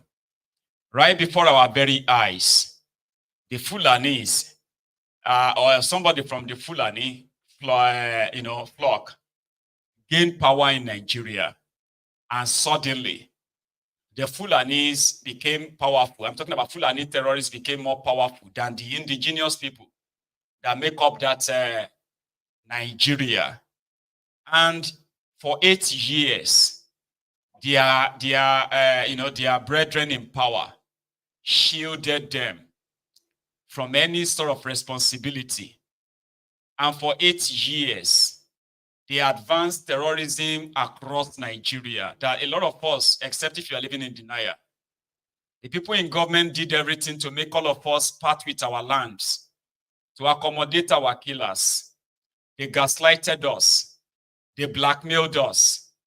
They arrested us. They exiled some. All because they wanted the Fulani terrorists from God knows where to be resettled in places that they had no connection with. Now, people resisted. People are still resisting. But one thing you should know is this. There are those who are going to gain such power that those who have that power, if they were too determined, right, to force these guys on us, in another 100 years, our own children, for example, me as a Yoruba man, if those who are alive today didn't fight it and push back, even though, it is not without its own sort of, bloodshed and all of that. But if those who exist today didn't push back, okay, in 100 years' time, my race, my tribe, the Ijabus, the Yorubas, will kind of possibly end up being pushed so far away from where our own ancestors bequeathed to us. So this is how things happen. It can take 10, it can take 100, it can take 200, all right? But if you think it won't happen, and because you are comfortable, you may be long gone, and it will happen. Unfortunately, some of you don't care. But don't pretend that It is not happening. Here is going to be my last caller this evening. Hello there. Hello, Mayegun Sanu. Sonu da Aiki Sonu Ahmed. How are you? Nah, Lafia Alawaya Gida. Lafia Kalau Baba. Thank you so much. Sonu. Mandala. Please. Mayegun, I listened to I was listening to the broadcast. I had to go do something really real quick. I want to talk about Sowore a little bit, because I was seeing some comments. Some people were like, what is he looking for in Nigeria? Can't he stay where he is? He saved all those kind of things. There are those who are so comfortable that they will avoid any trouble because it's going to make them uncomfortable. But there are those who will be like, that trouble, go. If you don't face it and you get used to it, you are actually. These are the same mad people that before they did the August 1st to August 10th protest, when Sowore was not around, he was over there. They kept saying, you ran away, you are doing this, all those nonsense. Now he came back, now you are still talking. That is to show you how useless, how deluded some people in that country, like how foolish they are. A lot of people, they cannot, ever any sense need win. Well, they know if you get sense for that country. They just did. Now, if anywhere the wind blow their madness, the work of Shady, like that madness is in their blood. People are so they just talk anyhow. They come out. I'm telling you. And those are the same people when it happens today. They start shouting, crying, doing all sort of nonsense. Meanwhile, you were supporting the rubbish before then. Okay, now I don't know if you have seen one video from Berekete family, one lady like that. I saw it too. I've seen comments around that. Please. Yes. So basically, that guy is a naval personnel. And he was with they say the guy then was a colonel, I guess, because people have been sharing a different picture of the guy. But I managed to get hold of a different picture, like the real picture of the person behind that, because it's a two name. The general, they said it's two name. There is one MS Adamu, and the other one too is MS Adamu. But basically, the other one, I think he just became a brigadier general not too long ago. That he became a brigadier general. So he was the one that was in charge of them in Selti Barua in Taraba. So they said they were going on operation, like in the short story, when is the video and everything, because I get the video. If I say make I send an Hausa, you know, go understand. But in a short note, waiting, she just explained, say, when they did there, they were preparing to go on a mission or something like that over there. And so they was on parade ground, and it was like in the morning. Normally, you now come parade ground, everybody like that in the morning. So as they come prayer time, he can say, "Me quickly go pray, come back." As he go pray, come back. Now in the commanding officer at that time, he was a colonel. So now he can say where he go, can say he go pray. Normally, you go pray, that's fine. Since you self now Muslim, you be all those kind of things. Right. So maybe the man been get problem with him from time. Now he can talk, say the guy they argue with him, say make in rest soldiers, may they go follow him, may they go collecting weapon. And the guy say he no go give him weapon. They can't drag. Now in that guy can't release fire. Somebody can't hit him for head. The guy will go pray. They can't hit him something for head, in can't fall. So they can't collect weapon. So the organ now, the officer now can't try one rope him up over, he won't put a case on top and say him be one kill him with the gun. That's why. He don't come up from saying go pray, come back. Now he don't turn to something else. So I can say maybe there was something different before that incident. I don't know if you understand what I'm saying. So maybe there was something different before that incident. Now him making just they look for something. As the guy can't refuse to release his weapon, he can't kukuma find something to pin on that guy. So ever since then, I think they said about 2019 or so, that thing happened up to date. So that guy has been in detention. They transferred him from Seti Barua, they brought him to Kaduna. From Kaduna, they brought him to Abuja. So from Abuja now, so they come after some times now, they say they release him. He don't do duty places.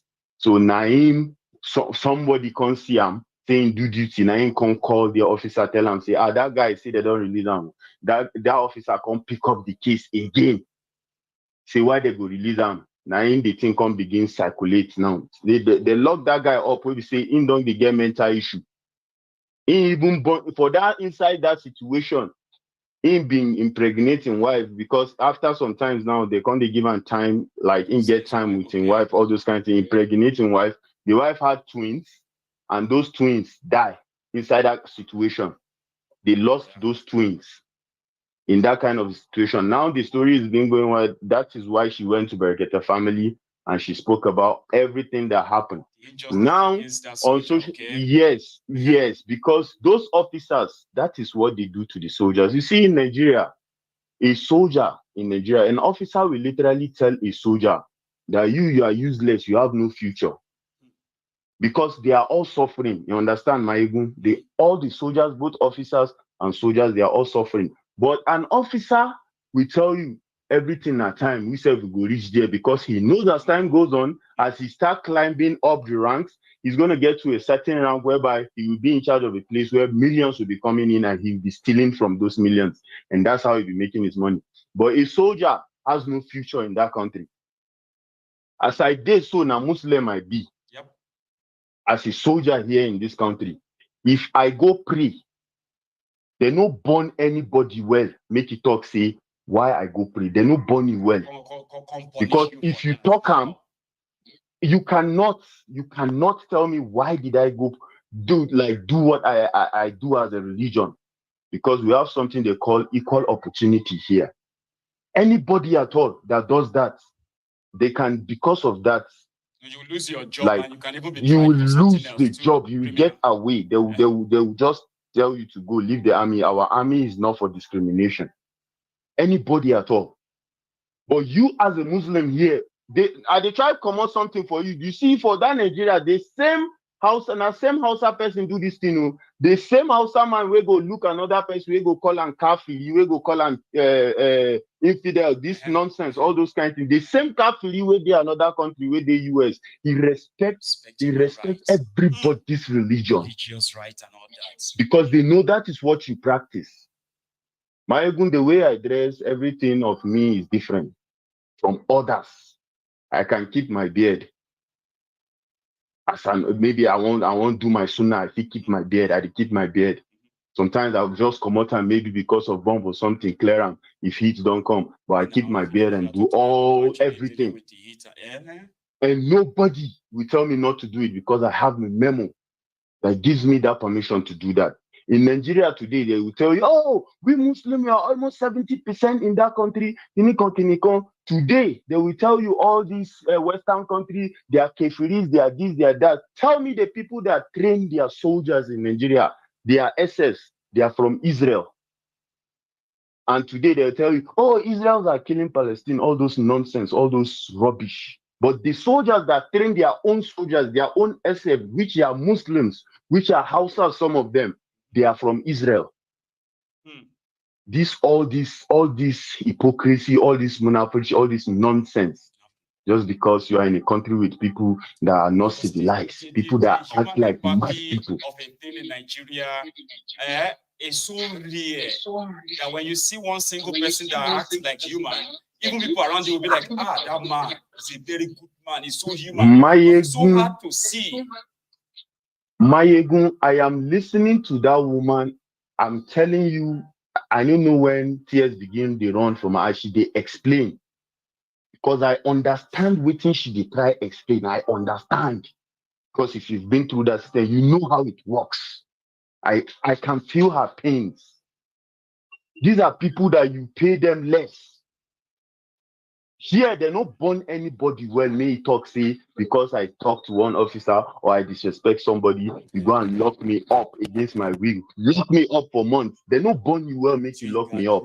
Highest, you will counsel me. You will give me a counseling. If they think too much, if they counseling too much, they will take your rank. If they take your rank, you know, grief. They still just chapter you out, give you article 59. They give you article and they chapter you out. And now say, you know, then what? just go. Supposed to be on the field with other officers. You are not supposed to be here since you don't want to listen. Just go. But nobody will lock you up against your will. Nobody will do that. In a country that is sane, that is to tell you how lawless Nigeria is. Everybody can do whatever they want to do as long as you have one small power. You can do whatever you want to do. In a country that you say you have law, they lock someone up. You can't see his family. You can't talk to nobody. You didn't take him to court. No court martial, nothing. You lock him up. Just some flex because you are an officer. You're so useless. Now the officer in charge. You're so useless. You served that country as a soldier. You served for 34 years. 35 years. You serve. I'm telling you, you go back. Now, when you don't plan to retire, they will carry them, go Lagos or where they pack them, go. They go, they learn one skills or one trade, so that by the time you retire, you go back. If you go, they manage that one. They don't have plan for you as a soldier.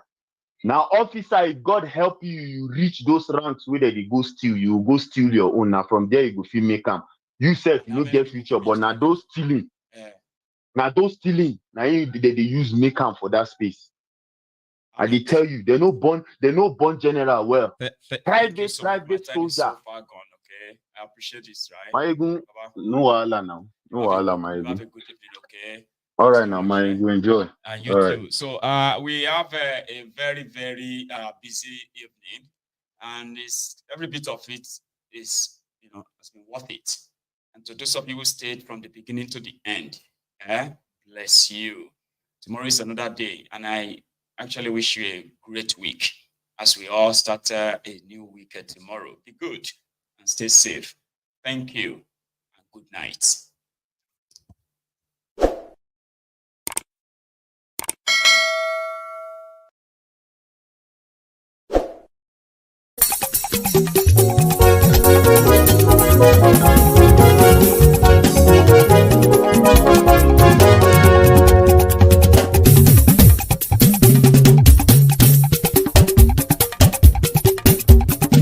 Mayegun làwa mọ̀ làmọ̀ tó dòdòdò.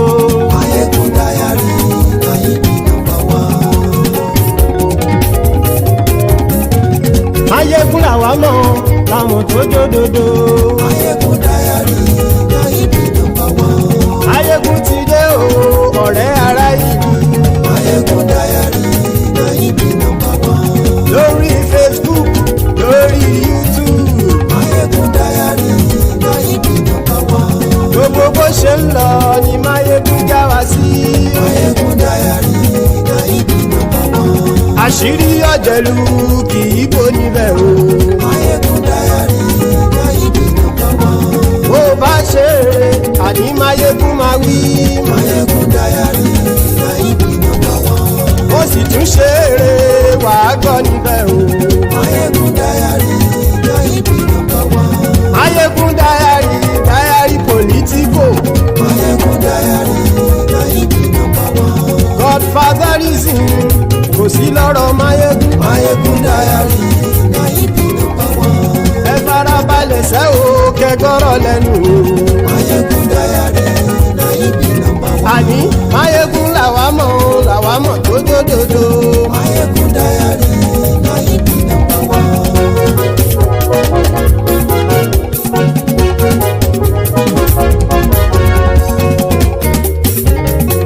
Àní ẹ̀sùn rákì.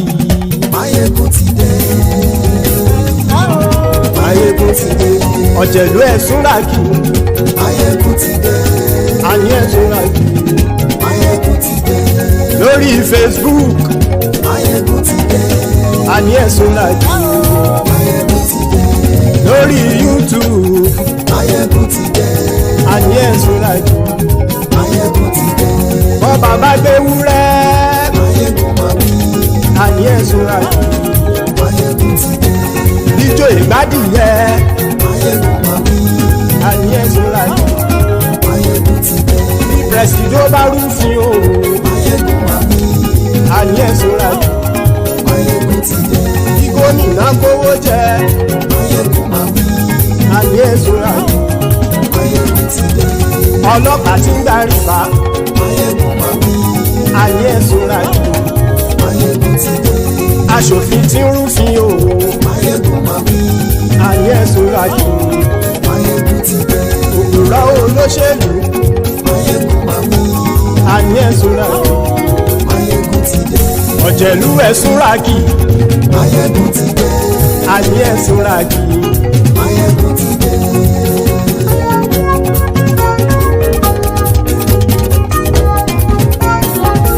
Máyégún ti dé. Gbogbo ọ̀jẹ̀lú ẹ̀sùn ràkì. Máyégún ti dé. Gbogbo ọ̀jẹ̀lú ẹ̀sùn ràkì. Ṣùgbọ́n ní bá ti ṣe èyí tó yẹ kí wọ́n ṣe, ọmọ bá dèrò ní fi wọ́n níran o. Máyégún ti dé. Gbogbo ọ̀jẹ̀lú ẹ̀sùn ràkì. Máyégún ti dé. Gbogbo ọ̀jẹ̀lú ẹ̀sùn ràkì. Ṣùgbọ́n ní bá ti ṣe èyí tó yẹ kí wọ́n ṣe, ọmọ bá dèrò ní fi wọ́n níran. Wọ́n fowó bẹ́ẹ̀ o, Máyégún ó sọ pé wọ́n ò fẹ́ bẹ̀. Wọ́n fowó bẹ́ẹ̀, Máyégún ó sọ pé wọ́n ò fẹ́ bẹ̀. Oníkan ṣáàtì ṣe èyí tó yẹ kí wọ́n ṣe, fáwọn ará ìlú tó gbé wọn débẹ̀ o. Ayé. Máyégún ti dé. Gbogbo ọ̀jẹ̀lú ẹ̀sùn ràkì.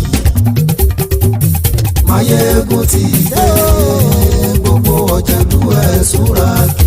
Ṣùgbọ́n ní bá ti ṣe yìí tó yẹ kí wọ́n ṣe, ọmọ bá dẹ́rọ̀ ò ní fi wọ́n níran. Ha! Kì máa yí ṣeré, ọ̀rọ̀ yìí kì í ṣẹ̀fẹ̀. Kì máa yí ṣeré, ọ̀rọ̀ yìí kì í ṣẹ̀fẹ̀. Ẹni bá ti lè lẹ́bọ̀ lẹ́rù o, ọmọ bá dèrò kàṣàyè tú wọn síta. Máyégún ti dé. Gbogbo ọ̀jẹ̀lú ẹ̀sùn ràkì. Máyégún ti dé. Gbogbo ọ̀jẹ̀lú ẹ̀sùn ràkì. Ṣùgbọ́n ní bá ti ṣe yìí tó yẹ kí wọ́n ṣe, ọmọ bá dẹ́rọ̀ ò ní fi wọ́n níran. Tẹnitẹni ọmọ Máyégún ọ̀rẹ́ ara ìlú mọ̀mọ́ ni mo fọlọ́hún ṣọ́ ẹ̀ bá kìlẹ́bù. Lóòótọ́ olódodo ìlú ọ̀tá ìlú mọ̀mọ́ ni ìwọ ṣá máa ń ṣọ́ra kò sì mọ́ bẹ̀rù. Bọ́tà ń lè rí bóníṣègùn lé káwọn mọ̀mọ́ fi ṣera wọn ni ó ti dẹrùn tí wọn ò gbọ́dọ̀ sì mọ́ bẹ̀. Èèpo ọ̀bọ lọmọ bá dérò tàjẹ́ ò gbọ́dọ̀ jẹ́, ó ti jọba lórí àbínú ẹni kò sì mọ́ bùyà. Àìsíwọ́lu ní ẹnìkẹ́ ìgbódì ẹyin lábàrá o, ó kó ẹni tó bá dán o àkàmù. Máyégún ti dé. Gbogbo ọ̀jẹ̀lú ẹ̀sùn ràkì. Máyégún ti dé. Gbogbo ọ̀jẹ̀lú ẹ̀sùn ràkì o. Ẹni bá ti ṣe yìí tó yẹ kí wọ́n ṣe, ọmọ bá dèrò òní fi wọ́n níran o. Máyégún ti dé. Gbogbo ọ̀jẹ̀lú ẹ̀sùn ràkì. Máyégún ti dé. Gbogbo ọ̀jẹ̀lú ẹ̀sùn ràkì. Ṣùgbọ́n ní bá ti ṣe yìí tó yẹ kí wọ́n ṣe, ọmọ bá dẹ́rọ̀ ò ní fi wọ́n níran.